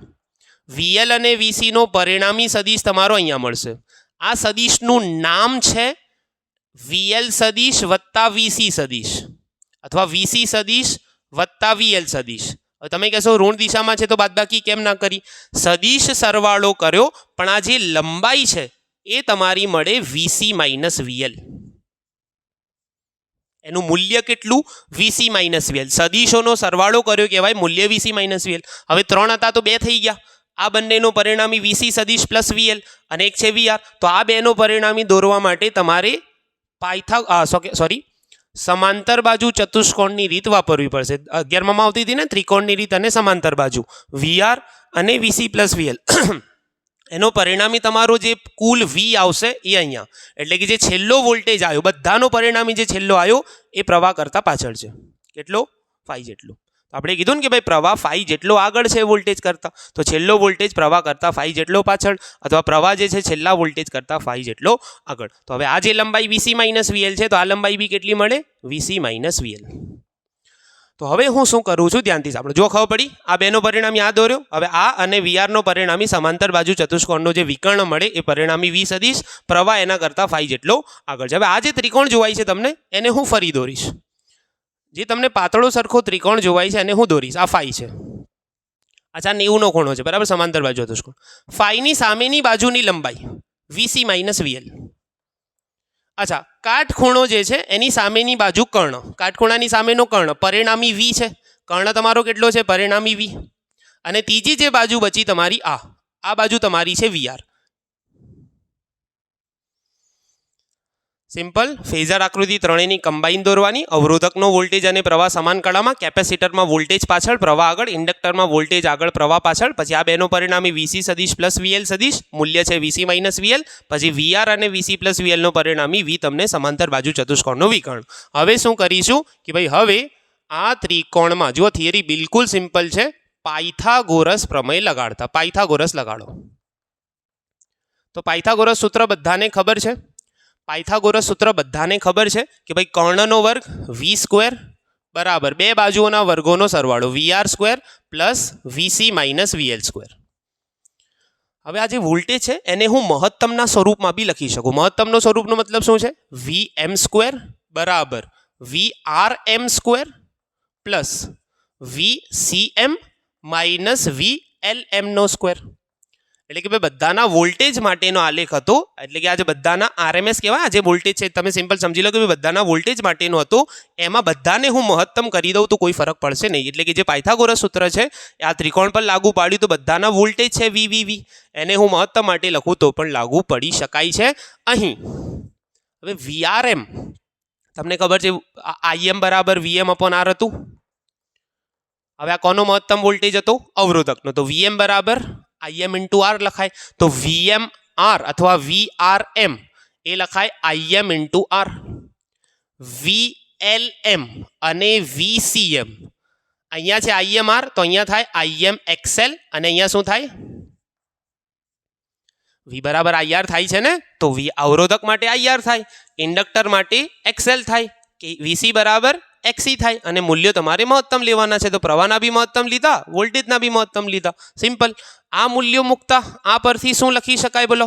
તો આ વી એમનો જે સ્ક્વેર છે એ થઈ જાય આઈ વી આર એમનો સ્ક્વેર છે ને, એની જગ્યાએ હું શું લખી દઉં? આઈએમ આરનો સ્ક્વેર વત્તા વીસીએમ માઇનસ વીએલએમ તો આઈએમ એક્સી માઇનસ આઈએમ એક્સએલ એનો સ્ક્વેર. બધાના વી ની કિંમત મૂકી. વીઆર માટે આઈઆર, વીસી માટે આઈએક્સી, વીએલ માટે આઈએક્સએલ અને એમ શાના માટે લખ્યા છે? મહત્તમ માટે. ચલો આને અંદર જો હું જવાબ લાવું તો આ બંનેનો સ્ક્વેર થઈ જશે આઈએમ સ્ક્વેર આર સ્ક્વેર. ચલો આની અંદરથી હું આઈએમ કોમન કાઢીશ. જો હું આઈએમ કોમન કાઢીશ તો આઈએમ સ્ક્વેર કોમન નીકળશે કેમ કે ઉપર સ્ક્વેર છે. અંદર બચશે એક્સી માઇનસ એક્સએલ. અચ્છા આ બંનેમાંથી આઈએમ સ્ક્વેર કોમન કાઢો તો અહીંયા બચે છે R square plus એક્સી minus XL નો સ્ક્વેર. અહીંયા આની ઉપર તો સ્ક્વેર બચ્યો છે ને. આઈએમ મેં કોમન કાઢી લીધું તો આઈએમ સ્ક્વેર બહાર આવ્યો. આ સ્ક્વેર આઈએમ ને બી મળી ગયો અને એક્સી માઇનસ એક્સએલ નો સ્ક્વેર તો છે જ. અચ્છા શાના બરાબર છે? VM square. અચ્છા વીએમ નો સ્ક્વેર હટાવી દો અહીંયાથી. વીએમ બરાબર આઈએમ આની ઉપર લાગી જશે વર્ગમૂળ R square plus એક્સી minus XL નો સ્ક્વેર. આખાને ઉઠાઈને છેદમાં લાવો. આઈએમ બરાબર VM upon under root R square plus ખ્યાલ આવ્યો? સ્ક્વેર હટાવ્યો તો સ્ક્વેર હટી ગયો, સ્ક્વેર હટી ગયો. આની ઉપર શું લાગી ગયું? વર્ગમૂળ લાગી ગયું. આખો કૌંસ હતો એની ઉપર શું લાગી ગયું? વર્ગમૂળ લાગી ગયું. એ આખા વર્ગમૂળવાળા પદને ઉઠાઈને અહીંયા લાવ્યા તો આઈએમ બરાબર વીએમના છેદમાં અંડર રૂટ વર્ગમૂળમાં R square plus એક્સી minus XL square. તો આને લખી શકાય આઈએમ બરાબર વીએમ અપોન ઝેડ, જ્યાં ઝેડ એ ઇમ્પીડન્સ છે. શું છે? ઇમ્પીડન્સ છે. તથા ઝેડનું મૂલ્ય કેટલું? Under root R square plus એક્સી minus XL નો સ્ક્વેર. તો સિમ્પલ કંઈ બી નથી કરવાનું, તમારે ફેઝર આલેખ દોરવાનો. પાયથાગોરસ પ્રમેય લગાડીને વીઆર વીસી વીએલ એમાં વીઆરએમ વીસીએમ વીએલએમ એમની કિંમતો IR IMR IM XL IM XC પાયથાગોરસમાં સાબિતી આપશો તો ઝેડનું સૂત્ર મળશે. અહીંયા સુધી લખો તો પૂરા માર્ક્સ એક્ઝામમાં મળી જશે. ચલો આજની આપણી નેક્સ્ટ થિયરી છે ટ્રાન્સફોર્મર્સ. આકૃતિ અને મેં સ્ટાર્ટિંગના મુદ્દા લખીને રાખ્યા છે, સાબિતી આપણે એની આપીએ છીએ. તો જો ટ્રાન્સફોર્મરનો સિમ્પલ મતલબ થાય છે ડીપી, જેને આપણે કહીએ છીએ ને સોસાયટીની બહાર અથવા ઘરની બહાર તો નથી હોતી જનરલી, પણ સોસાયટીની બહાર જે મોટો થાંભલો હોય છે એમાં ડીપી લાગેલી હોય છે. તો અમુક વિસ્તારને કવર કરતી એક મોટી ડીપી હોય છે, બરાબર. તો ડીપીનો મતલબ થાય ટ્રાન્સફોર્મર. એ કેમ વપરાય છે? તો વોલ્ટેજ કંટ્રોલ. તમે કદાચ સાંભળ્યું હશે કે ભાઈ ડીપી નાની છે તો વોલ્ટેજ ઓછા પડે છે. ઉનાળામાં બધાના ઘરમાં એસી ચાલુ થઈ જાય ને તો વોલ્ટેજ ઓછા પડે છે કેમ કે ડીપી નાની હોય છે. પછી 2 ડીપી લગાડવી પડે છે અથવા મોટી ડીપી લગાડવી પડે છે, બરાબર. તો ડીપીનો મતલબ શું છે કે ભાઈ ડીપી ટ્રાન્સફોર્મરનો ઉપયોગ વોલ્ટેજ નિયંત્રક તરીકેનો છે. તે અન્યોન્ય પ્રેરકત્વના સિદ્ધાંત પર કાર્ય કરે છે. એમસીક્યુમાં પ્રશ્ન પૂછાય કયા સિદ્ધાંત પર? અન્યોન્ય પ્રેરકત્વ. તેમાં નરમ લોખંડના ગર્ભ પર એક બીજા પર અથવા બે જુદા જુદા છેડે વીંટાળેલા બે ગૂંચળા હોય છે. જો અમે આકૃતિ દોરી છે એમાં બે જુદા જુદા છેડે ગૂંચળા છે. તમે ચોપડીમાં જોશો તો બીજી એક આકૃતિ આવી આપેલી છે, કંઈક આવી, એમાં અહીંયા જ બે ગૂંચળાઓ છે, એક અહીંયા અને બીજો અહીંયા, બે આકૃતિઓ છે. તો તમારે આકૃતિ દોરવાની, જુદા જુદા છેડે વીંટાળેલા બે ગૂંચળા અથવા એકબીજા પર બી હોઈ શકે છે. બે ગૂંચળા છે એટલા માટે અન્યોન્ય પ્રેરકત્વ. બરાબર, આપણે ચેપ્ટર 6 ની થિયરીમાં ભણી ગયા. તેમાં નરમ લોખંડના ગર્ભ પર કીધું ને આપણે, તેમાં એક ગૂંચળાને પ્રાઇમરી ગૂંચળું અને બીજાને સેકન્ડરી ગૂંચળું કહે છે. પ્રાઇમરી અને સેકન્ડરી. પ્રાઇમરીને આપણે ઇનપુટ બી કહી શકીએ, સેકન્ડરીને આઉટપુટ બી કહી શકીએ. બંનેમાં આટાની સંખ્યા અનુક્રમે એનપી અને એનએસ હોય છે. પ્રાઇમરીમાં એનપી, પ્રાઇમરીના આટા એનપી, સેકન્ડરીના આટા એનએસ. પછી કીધું જ્યારે પ્રાઇમરી ગૂંચળામાંથી પ્રવાહ પસાર થાય ત્યારે તેના ફ્લક્સમાં ફેરફાર થાય. કોઈ બી ગૂંચળામાં તમે અહીંયા પ્રવાહ પસાર કર્યો, પ્રાઇમરીમાં પ્રવાહ છે આઈપી, પ્રાઇમરીનો પ્રવાહ આઈપી. જ્યારે પ્રવાહ પસાર થાય તો એના ફ્લક્સનો ફેરફાર થાય. એટલે કે ઇન્ડક્ટર છે ને એક પ્રકારનું સોલેનોઇડ છે. જ્યારે પ્રવાહ પસાર થાય તો અંદર ચુંબકીય ક્ષેત્ર આમ ઉત્પન્ન થાય. હું દોરતો નથી, અહીંયા આકૃતિ બગડી જશે, ફરી હું સાઈડમાં દોરીને સમજાવું છું. બરાબર, આથી સેકન્ડરી ગૂંચળામાં પણ ફ્લક્સ બદલાય છે, જેથી તેમાં ઈએમએફ એટલે કે જો આ જે ગૂંચળું હતું ને પહેલું, જ્યારે તમે એની અંદર આમ પ્રવાહ પસાર કરો તો એની અંદર આમ ફ્લક્સનો ફેરફાર થાય. ફ્લક્સનો ફેરફાર એટલે ચુંબકીય ક્ષેત્ર ઉત્પન્ન થયું. આ ફ્લક્સનો ફેરફાર જે નરમ લોખંડનો ગર્ભ છે એના થ્રુ પસાર થઈને આમ જાય છે. નરમ લોખંડના ગર્ભમાં આમ ચુંબકીય ક્ષેત્ર નરમ લોખંડના ગર્ભમાં આમ દાખલ થઈને ફરે છે. એટલે કે એ ચુંબકીય ક્ષેત્ર સેકન્ડરીમાંથી પસાર થયું. ઉત્પન્ન થયું કોનામાં? પહેલામાં. કોનામાંથી પસાર થયું? સેકન્ડરીમાં. એટલે કે પહેલાના ફ્લક્સમાં તો ફેરફાર થયો જ, સાથે સાથે બીજામાં બી થયો. એટલે કે પહેલામાં પ્રવાહ પસાર કર્યો તો બીજાનો ફ્લક્સ બદલાઈ ગયું. શું કહેવાય છે એને? અન્યોન્ય પ્રેરકત્વ. તો આથી સેકન્ડરી ગૂંચળામાં પણ ફ્લક્સ બદલાય, જેથી ઈએમએફ પ્રેરિત થાય. તો સેકન્ડરી ગૂંચળામાં પ્રેરિત ઈએમએફ, જો ઈએમએફ નું સૂત્ર છે E બરાબર -n d∅/dt. સેકન્ડરી માટે NS, સેકન્ડરીના ઈએમએફને ES લખીશું. પ્રાઇમરીમાં પ્રેરિત ઈએમએફ E પ્રાઇમરી બરાબર -n પ્રાઇમરી d∅/dt. સમીકરણ 2. બરોબર. અહીં ઈએમએફ ને વોલ્ટેજ પણ કહી શકાય. વોલ્ટેજ પણ કહી શકાય. ઈએમએફ નો મતલબ વોલ્ટેજ છે, બધાને ખબર છે. ઈએમએફ ને શું કહેવાય છે? વોલ્ટેજ. તો VS બરાબર -NS d∅/dt, VP બરાબર -NP d∅/dt. હવે બધાને પ્રશ્ન થાય કે ભાઈ બંનેમાં d∅ કેમ લીધું? તો મેં તમને શું કીધું, જેટલો ફ્લક્સનો ફેરફાર આમાં થાય એ બધું ફ્લક્સ સામેથી પસાર થાય છે. ફ્લક્સનો વ્યય થતો નથી આપણે એમ માનીએ છીએ. તો જેટલો ફ્લક્સનો ફેરફાર સેકન્ડરીમાં થયો એટલો જ પ્રાઇમરીમાં થાય. સમીકરણ 3 અને 4 નો ગુણોત્તર લેતા 3 અને 4 નો ગુણોત્તર લઈ લો, VS/VP. તો સામે તમને શું મળશે? આ બંને d∅/dt ઉડી જાય, માઇનસ માઇનસ ઉડી જાય, તો અહીંયા મળશે NS/NP. તો આ પરથી કહી શકાય કે આ પરથી V ચલે છે N. એનો મતલબ છે કે ભાઈ ગૂંચળામાં જો આટાની સંખ્યા વધારે હોય તો વોલ્ટેજ વધારે મળે. એટલે કે સમજી લો મારી પાસે અહીંયા ડીપી છે, ડીપીમાં 2500 વોલ્ટની ડીપી છે. હવે મારે એને 2500 થી બદલીને 250 કરવો છે. મારા ઘરમાં 250 જોઈએ છે. તો હું શું કરીશ કે ભાઈ આટાની સંખ્યા 10મા ભાગની કરી દઈશ, તો વોલ્ટેજ બી શું થઈ જશે? 10મા ભાગનો. તો જો તમારે આઉટપુટમાં વધારે વોલ્ટેજ જોઈતો હોય તો આટાની સંખ્યા વધારે રાખવાની, ઓછો જોઈતો હોય તો આટાની સંખ્યા ઓછી રાખવાની. તો વોલ્ટેજ અને આટાની સંખ્યા એકબીજાના સમપ્રમાણમાં છે. અચ્છા, આ ઉપરાંત ટ્રાન્સફોર્મર જે છે તમારા બે પ્રકારના હોય. વાસ્તવિક જેને કહીએ છીએ નોર્મલી જે વપરાય છે એમાં થોડો ઘણો ફ્લક્સનો વ્યય થતો જ હોય છે. 100% તમારું જે કાર્યક્ષમતા છે કોઈ બી સાધનની હોઈ શકે નહીં. 100% તમારું ફ્લક્સ સામેથી જેટલું અહીંયા બદલાયું એટલું જ અહીંયા બદલાય એવું હોઈ શકે નહીં. આપણે જે નોર્મલ લાઈફમાં વાપરીએ છીએ, જે વપરાય છે એને કહેવાય વાસ્તવિક. એમાં પાવરનો કોઈ બી વ્યય થાય નહીં. પણ બીજું જે કહેવાય છે આદર્શ. આદર્શ એટલે આઈડિયલ. આદર્શ ટ્રાન્સફોર્મર માટે P ઇનપુટ બરાબર પી આઉટપુટ. પ્રાઇમરીમાં જેટલો તમે પાવર આપો એટલો જ સેકન્ડરીમાં પાવર મળે છે. પાવર વ્યય થતો નથી. ઇનપુટ એટલે પ્રાઇમરીનો પાવર, એટલો જ પાવર કોનો? આઉટપુટનો. પાવરનું સૂત્ર છે IV. અહીંયા બી IV. ઇનપુટ એટલે પ્રાઇમરીનો પાવર, પ્રાઇમરીનો વોલ્ટેજ, સેકન્ડરીનો પાવર, સેકન્ડરીનો વોલ્ટેજ. તો અહીંયાથી શું મળશે? આ બાજુ VS/VP કરી લઈએ તો અહીંયા શું મળશે? IP/IS. તો આ પરથી કહી શકાય, આ પરથી V ચલે છે 1/I. એટલે કે જો તમે આઉટપુટના વોલ્ટેજ વધારો તો પ્રવાહ ઓછો થઈ જાય, વોલ્ટેજ ઓછા કરો તો પ્રવાહ વધી જાય. એટલે કે તમને ખબર છે ને, પાવર સરખો રહેવાનો મતલબ એક મૂલ્ય ઘટશે તો બીજું વધી જશે, એક વધશે તો બીજું ઘટી જશે. બંનેના ગુણાકાર સરખો રહે છે. I અને V નો ગુણાકાર સરખો છે એટલે પાવર સરખો છે, વોલ્ટેજ અને પ્રવાહ એકબીજાના સમપ્રમાણમાં, અવ્યસ્ત પ્રમાણમાં છે. તો આ બધા પરથી શું કહી શકાય કે ભાઈ VS/VP બરાબર હતું NS/NP અને અહીંયા VS/VP બરાબર IP/IS. તો અહીંયા લખી શકાય VS/VP બરાબર NS/NP બરાબર IP/IS. એટલે કે આંટાની સંખ્યા વોલ્ટેજના સમપ્રમાણમાં અને પ્રવાહના વ્યસ્ત પ્રમાણમાં. એક્ઝામમાં પ્રશ્ન પૂછાય, સેકન્ડરીમાં આંટાની સંખ્યા વધારો તો ખાલી જગ્યા, આંટાની સંખ્યા વધારો તો વોલ્ટેજ વધે છે, પ્રવાહ ઘટે છે. આંટાની સંખ્યા ઘટાડો તો વોલ્ટેજ ઘટે છે, પ્રવાહ વધે છે. પાવર તમારો વ્યય ક્યારે ના થાય? ઇનપુટ બરાબર આઉટપુટ ક્યારે મળે? આદર્શ માટે. વાસ્તવિક માટે હું અહીંયા MCQ લખી દઉં છું. વાસ્તવિક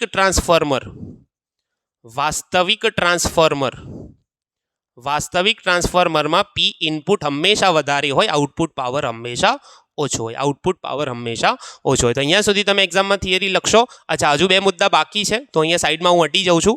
પેલું સ્ટેપ અપ સ્ટેપ ડાઉન વાળું, તેથી આપણે 2 મુદ્દા લખી શકીએ. પહેલા 2 મુદ્દા અહીંયા મેં લખીને રાખ્યા. છેલ્લા 2 મુદ્દા લખવાના કે ભાઈ જો ટ્રાન્સફોર્મરમાં NS greater than NP એટલે કે સેકન્ડરીના આંટાની સંખ્યા વધારે હોય, તો બધાને ખબર છે આંટાની સંખ્યા અને વોલ્ટેજ સમપ્રમાણ છે. તો સેકન્ડરીના આંટા પ્રાઇમરી કરતાં વધારે હોય તો સેકન્ડરીના વોલ્ટેજ બી પ્રાઇમરીથી વધારે હોય. NS greater than NP તો VS greater than VP. એટલે કે જેમાં સેકન્ડરીના વોલ્ટેજ વધારે હોય એવા ટ્રાન્સફોર્મરને કહેવાય છે સ્ટેપ અપ. અપ એટલે વધારવું. શું વધારવાનું છે? વોલ્ટેજ. તો સેકન્ડરીના વોલ્ટેજ વધારે જોઈએ તો સેકન્ડરીના આંટાની સંખ્યા બી કેવી હોવી જોઈએ? વધારે. આવા ટ્રાન્સફોર્મરને સ્ટેપ અપ કહેવાય. ઉલટું, સેકન્ડરીના આંટાની સંખ્યા ઓછી હોય તો સેકન્ડરીના વોલ્ટેજ બી ઓછા હોય છે. આંટાની સંખ્યા ઘટાડો તો વોલ્ટેજ ઘટી જાય. આવા ટ્રાન્સફોર્મરને સ્ટેપ ડાઉન કહે છે. Step down. ડાઉન એટલે જેમાં આઉટપુટ વોલ્ટેજ, સેકન્ડરીના વોલ્ટેજ ઓછા હોય. તો આ 2 મુદ્દા છેલ્લે સુધી લખવાના. તો એક્ઝામમાં આટલું લખો તો પૂરા માર્ક્સ તમને મળે. ચલો હવે આપણી એના પછીની જે થિયરી છે એ ચેપ્ટર નંબર 9ની છે. ચેપ્ટર 8માંથી એક્ઝામમાં કોઈ પાર્ટ બીમાં થિયરી આવવાની નથી નવી બ્લુપ્રિન્ટ અકોર્ડિંગ. તો હવે જે થિયરીઓ આવશે એ બધી સેમિસ્ટર 2ની આવશે. તો સેમિસ્ટર 1ની થિયરીઓ આપણી અહીંયા પતી ગઈ. બરાબર. તો હવે તમે એને કમ્પ્લીટ પરફેક્ટલી મેં જે રીતે લખાયું છે એ જ રીતે એક્ઝામમાં તમારે થિયરીઓ લખવાની છે. હવે ચેપ્ટર 9ની થિયરી અમુક એવી છે જેની અંદર તમારે ગોખવાની નથી. કોઈ બી થિયરી આમ તો ગોખવાની હોતી જ નથી, પણ આની અંદર તમારે ખાલી પોઈન્ટ યાદ રાખવાના છે કે ભાઈ આ થિયરીમાં આમ કરવાનું છે, આ થિયરીમાં આમ કરવાનું છે. પછી શું શું લખવાનું છે આપોઆપ તમારે આકૃતિ જોઈને લખવાનું હોય છે.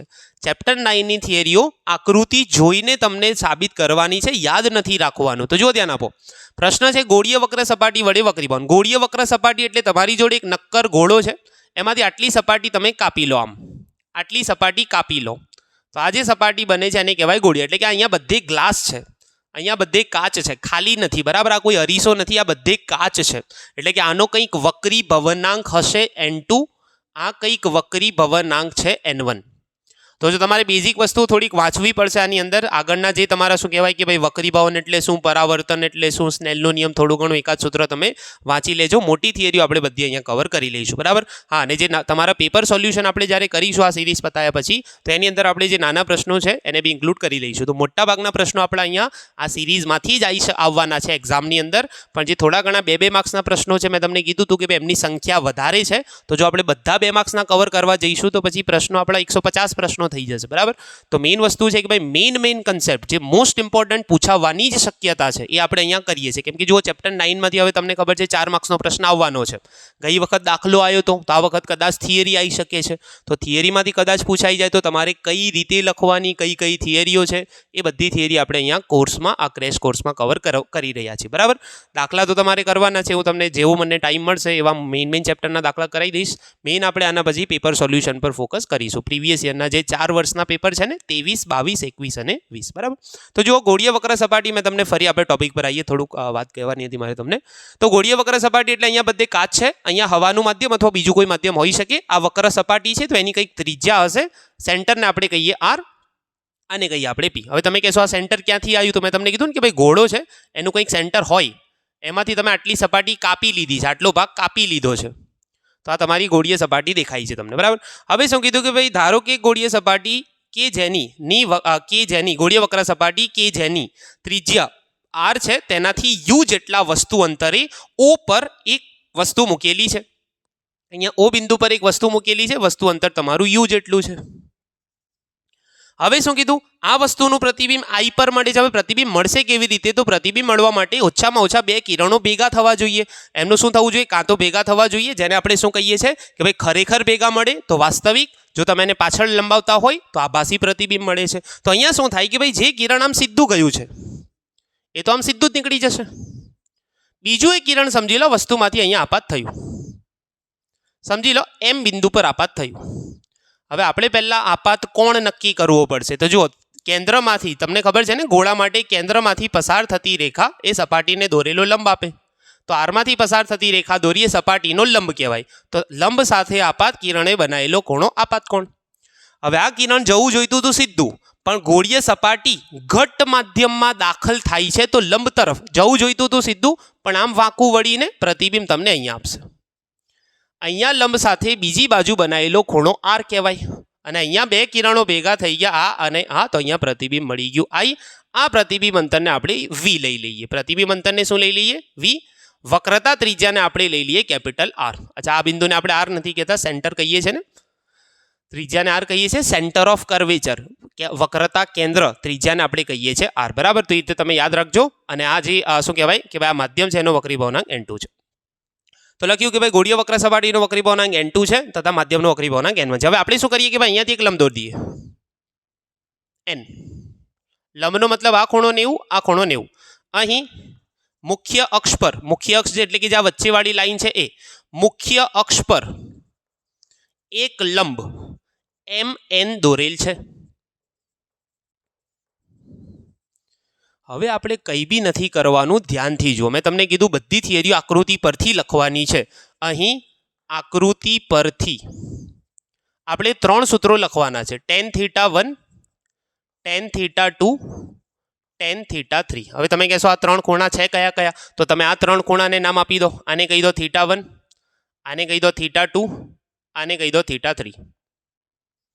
ટેનનો મતલબ કે ભાઈ જે કાટકોણ ત્રિકોણ હોય એમાં tan θ જ્યારે તમે લગાડો તો એનો જવાબ આવે સામેની બાજુ ભાગ્યા પાસેની બાજુ. ચલો આ કાટકોણ ત્રિકોણ તમને જોવાય છે અહીંયા OMN.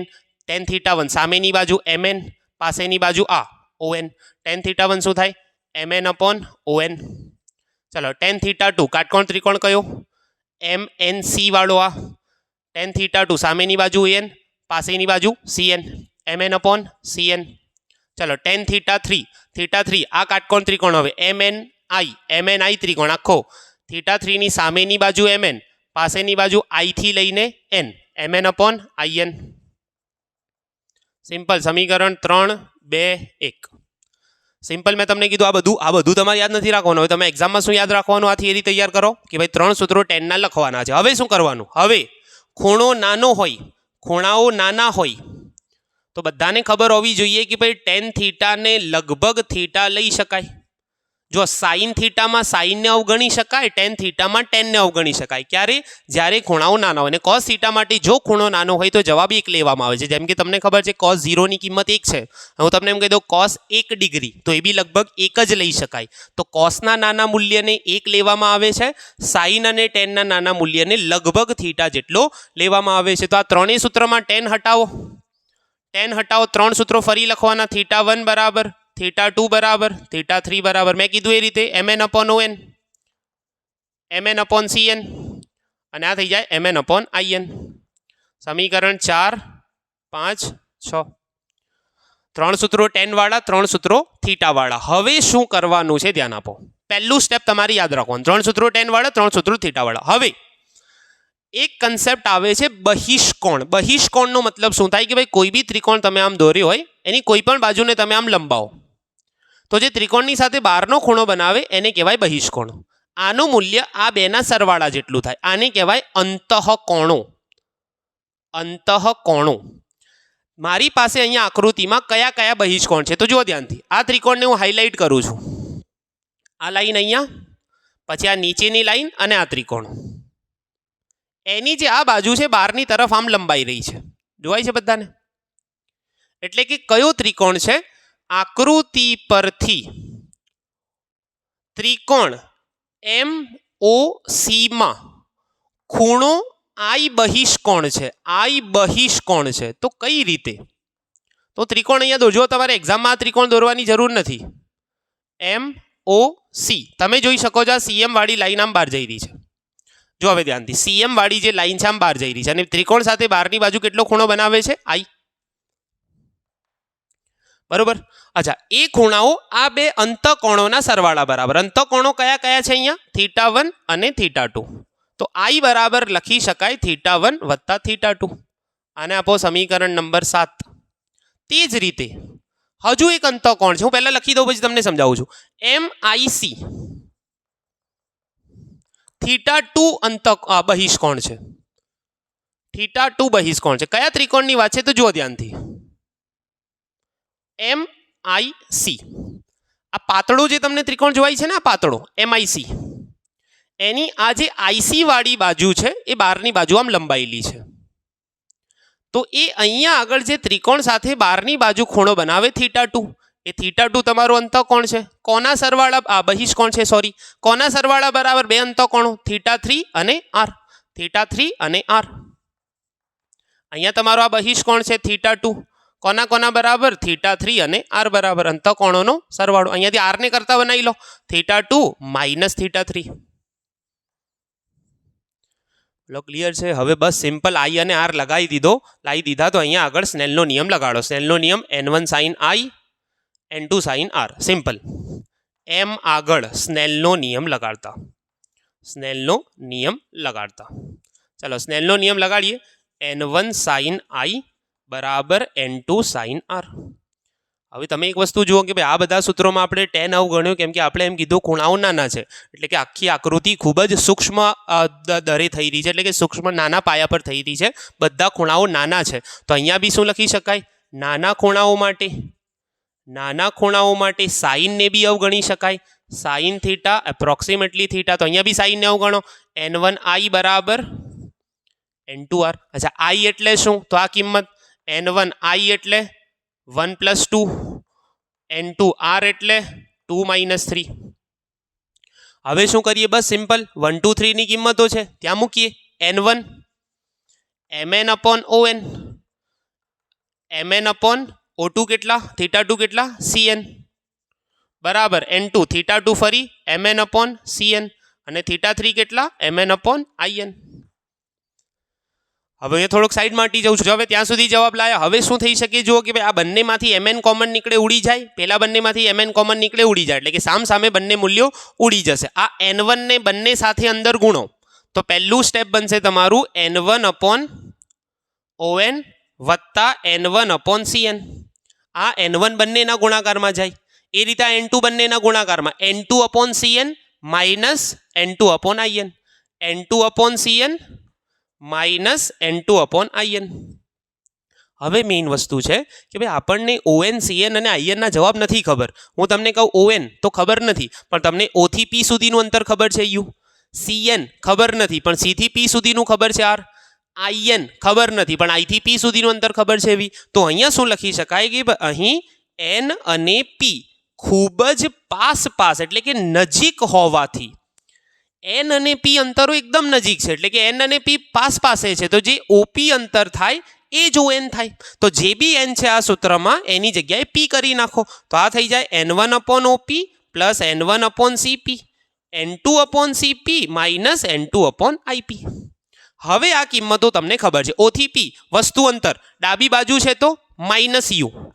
n1/CP, CP એટલે વક્રતા ત્રિજ્યા R, જમણી બાજુ પ્લસ. n2 CP એટલે R માઇનસ n2 IP એટલે P થી લઈને I, પ્રતિબિંબ અંતર V. હવે શું કરો? R વાળા બંને એક બાજુ કરી લો. n2 આને અહીંયા લઈ આવો. આ માઇનસ આ યુ આગળ જતો રહે, માઇનસ આગળ જતો રહે, minus n1 upon u, minus n2 upon v છે આ બાજુ આવે તો પ્લસ n2 અપોન વી, આ બાજુ n2 અપોન આર અને માઇનસ આ પ્લસ n1 અપોન આર છે તો, અને આ જો બંનેનો છેદ હું કોમન લઈ લઉં, એક સ્ટેપ અહીંયા કાપું છું, બંનેનો છેદ જો હું કોમન લઈ લઉં તો આ થઈ જાય n2 minus n1 upon R.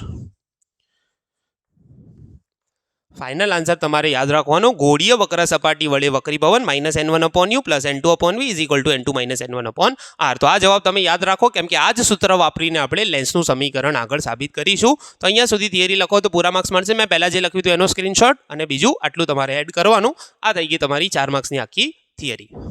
ચલો આજની આપણી છેલ્લી થિયરી છે પાતળા લેન્સ માટે લેન્સ મેકર સમીકરણ અને લેન્સનું સૂત્ર તારવું. હવે લેન્સ છે આપણી જોડે, લેન્સની અંદર લેન્સના કેન્દ્રને કહેવાય છે ઓપ્ટિકલ સેન્ટર, ઓપ્ટિકલ કેન્દ્ર ઓ, બરાબર. એની સામે આપણે એક વસ્તુ મૂકી છે. જો વસ્તુને હું એ નામ આપીશ, નોર્મલી આપણે વસ્તુને ઓબ્જેક્ટ કહેતા હોઈએ છીએ ઓ, પણ અહીંયા ઓપ્ટિકલ સેન્ટરને ઓ આપી દીધો તો અહીંયા વસ્તુને એ આપીશ. ચલો એક કિરણ તમારું સીધું જતું રહે. હવે જ્યાં આગળ બી બીજું કિરણ આને મળશે, બીજું કિરણ મળશે અને ત્યાં પ્રતિબિંબ મળી જશે. હવે ધ્યાનથી સાંભળો, લેન્સની અંદર બે ગોળીય સપાટી છે. એક ગોળીય સપાટી તમારી આ છે અને બીજી ગોળીય સપાટી તમારી આ છે, બરાબર.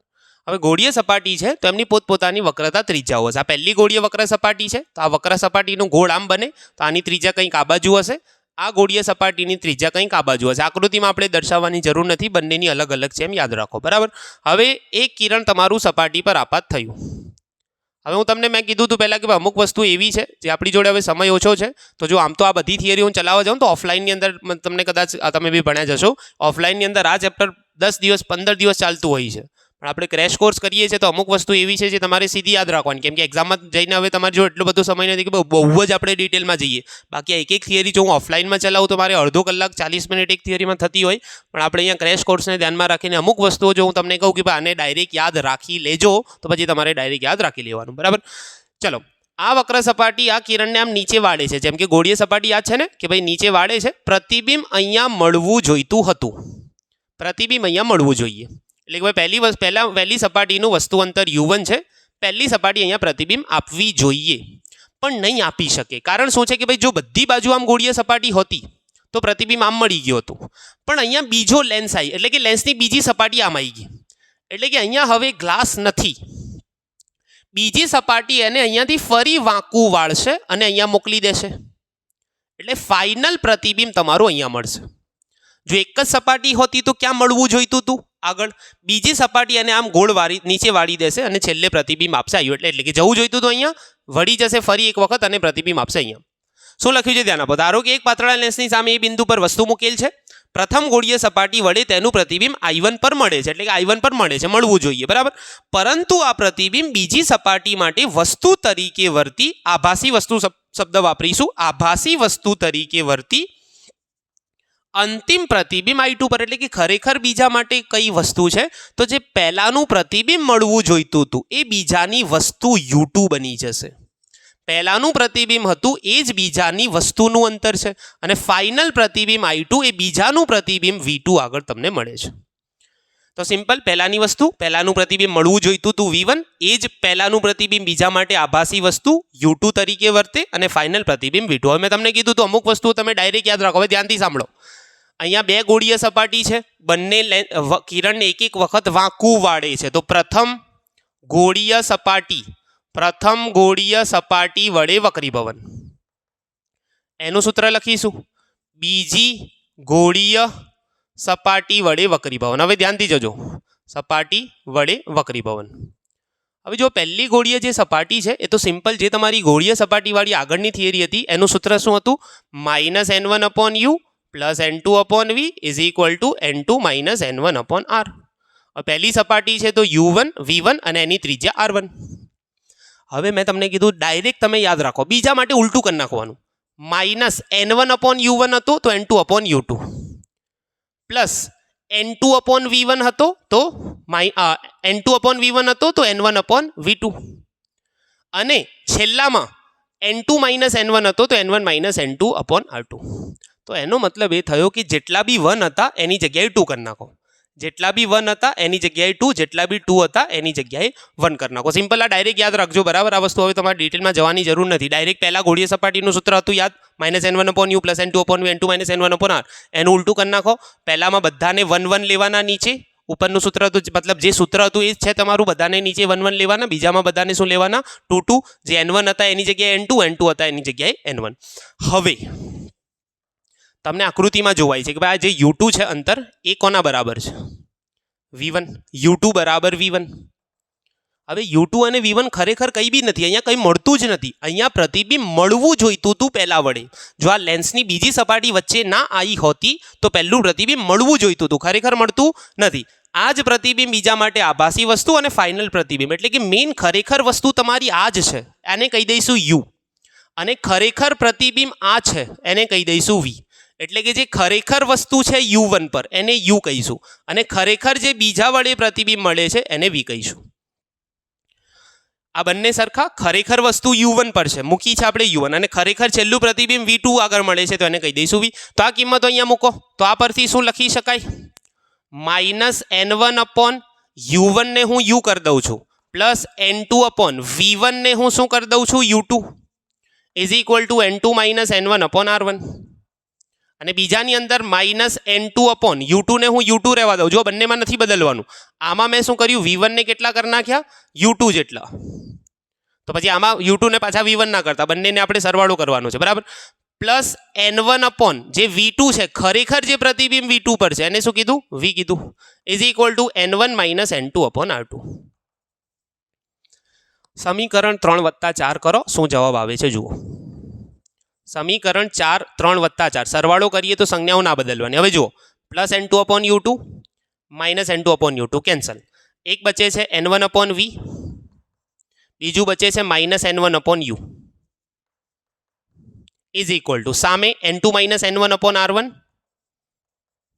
વત્તા n1 - n2/r2. બરાબર. અચ્છા, હવે અહીંયાથી શું કોમન કાઢીએ? તો n1 કોમન કાઢ લો, 1/v - 1/u. અહીંયાથી n2 - n1 હું કોમન કાઢું છું. હવે ધ્યાનથી જોજો, મેં કોમન કાઢ્યા n2 - n1. હવે અહીંયા તો હતા n2 - n1, કોમન આવી ગયા તો 1 બચ્યો છેદમાં r1. અહીંયા હતા n1 - n2, મેં કોમન કાઢ્યા 2 - 1. હતા 1 - 2, કોમન કાઢ્યા 2 - 1. ઉલટા કોમન કાઢ્યા તો સંજ્ઞા ઉલટાઈ દો. 2 - 1 - 2 હતું, મેં 2 - 1 કોમન કાઢ્યા તો આની આગળ માઇનસ લગાડીને તેની સંજ્ઞા શું કરી શકાય? ઉલટાઈ શકાય. હવે શું કરો? આ n1 ને છેદમાં લઈ જાઓ તો n2 ના છેદમાં બી જાય અને n1 ના છેદમાં બી જાય. તો શું બનશે? 1/v - 1/u. n2 ના છેદમાં n1 તો એને લખાય n21, માઇનસ n1 ના છેદમાં n1 તો લખાય 1. પાછળ બચે છે 1/r1 - 1/r2. આને આપો તમે સમીકરણ નંબર 8. કયું આયા? કયું હતું? 3 4, અચ્છા પાંચમું આયા ને, પાંચમું આયા, સોરી. અહીંયા કયું આયા? પાંચમું. હવે શું કરવાનું છે કે ભાઈ, હવે જ્યારે લેન્સ માટે, જો બધાને ખબર છે, જ્યારે હું વસ્તુને અનંત અંતરે મૂકું તો પ્રતિબિંબ f આગળ મળે છે. f આગળ એટલે કેન્દ્ર લંબાઈ જેટલા અંતરે. જ્યારે વસ્તુ અંતર અનંત તો પ્રતિબિંબ અંતર કેન્દ્ર લંબાઈ જેટલું. પ્રતિબિંબ અંતર કેટલું? કેન્દ્ર લંબાઈ. આ કિંમત અહીંયા મૂકો, 1/v ની જગ્યાએ મૂકો f, માઇનસ 1/અનંત બરાબર n21 - 1 1/r1 - 1/r2. તો 1/અનંત તો 0 થઈ જાય, તો જવાબ આવ્યો 1/f બરાબર n21 - 1 1/r1 - 1/r2. આ સમીકરણને કહેવાય છે લેન્સ મેકર સમીકરણ 6. આ સમીકરણને લેન્સ મેકર્સ સમીકરણ કહે છે. કર્યું કંઈ બી નથી. જો પહેલી ગોળીય સપાટીનું, બીજાનું. હવે કયાને શું મૂકવાનું? આ બંને સરખા. અંતિમ પ્રતિબિંબને v કહી દો, પહેલા જે વસ્તુ હતી એને u કહી દો, બંનેનો સરવાળો કરો તો જવાબ જે આવે છે એમાં શું કહો કે ભાઈ વસ્તુને જો અનંત અંતરે મૂકો એટલે વસ્તુ અંતર અનંત હોય તો પ્રતિબિંબ f પર મળે. f એટલે કેન્દ્ર લંબાઈ જેટલા અંતરે. બસ, તો આ સમીકરણ મળ્યું 1/f બરાબર n21 - 1 1/r1 - 1/r2. આને કહેવાય છે લેન્સ મેકર્સ. હવે સમીકરણ 5 અને 6, 5 અને 6 ને સરખાવતા. સરખાવવાનો મતલબ છે જો બંનેની જમણી બાજુ સરખી છે. n21 - 1 1/r1 - 1/r2, n21 - 1 1/r1 - 1/r2. તો ડાબી બાજુ બી સરખી થાય. ડાબી બાજુ 1/v - 1/u અને આની ડાબી બાજુ 1/f. આ સમીકરણને લેન્સનું સમીકરણ કહે છે. શું કહેવાય? લેન્સનું સમીકરણ કહે છે. સિમ્પલ. તો આટલી થિયરી જો તમે લખો એક્ઝામમાં તો તમને પૂરા માર્ક્સ મળે. તો આજની આપણી થિયરી ઉપર સ્ક્રીનશોટ લઈ લઈશું આનો. તો આજની આપણી 7 થિયરી અહીંયા પૂરી થઈ છે. તો આશા રાખું છું બધાએ લેક્ચર એન્જોય કર્યો હશે. સારી રીતે તમે તૈયાર કરજો, કેમ કે ચેપ્ટરમાંથી 4 માર્ક્સનો પ્રશ્ન પૂછાવવાનો છે. તો આશા રાખીએ કે ભાઈ તમે સારી રીતે આને લેક્ચરના નોટ્સ મેં તમને ટેલિગ્રામ ચેનલ પર મોકલી દીધા છે. તમે કદાચ જ્યાં સુધી વિડીયો જુઓ છો ત્યાં સુધી આવી ગયા હશે. ના આવ્યા હોય તો હું તમને મોકલી દઉં છું, બરાબર. તો નેક્સ્ટ લેક્ચરમાં મળીશું આગળની થિયરીઓ સાથે. આપણી ટોટલ 53 થિયરીઝ પૂરી થઈ છે. નેક્સ્ટ લેક્ચરમાં 7 કરીશું એટલે 60, અને એના પછીના લેક્ચરમાં 10 કરીશું એટલે 70. પણ એના સિવાય બી આપણા એકાદ 2 ચેપ્ટર બાકી રહેશે, તો એની થિયરી હું તમને એના 70 એક્સ્ટ્રામાં બી તમને આપી દઈશ. અથવા મને લાગશે કે ભાઈ અમુક ચેપ્ટર એવું છે, જેમ કે ચેપ્ટર 14, કે એમાં ખાસી બધી થિયરીઓની જરૂર છે. કેમ કે અમુક થિયરી એવી હોય છે કે ભાઈ જેમ કે ચેપ્ટર 11 હું ડાયરેક્ટ તમને ફોટો ઇલેક્ટ્રિક અસર ના સમજાવી શકું. મારે પહેલાં સ્ટાર્ટિંગમાં ઇલેક્ટ્રોન કેવી રીતે ઉત્સર્જન થાય એ બધું સમજાવવું પડે. તો અમુક કદાચ એવું બને કે હું તમને સમજાવું બધું, પણ કહી દઉં કે ભાઈ આ પ્રશ્ન તૈયાર કરજો, તો એવું બી કદાચ થઈ શકે છે. પણ એ 2-3 દિવસ પછીની વાત છે. હમણાં આપણે ચેપ્ટર 9 સ્ટાર્ટ કરી દીધું છે. તે 53 થિયરીઓ તમારી પૂરી થઈ છે. તો મળીશું નેક્સ્ટ લેક્ચરમાં. ત્યાં સુધી ભણતા રહો. Thank you very much.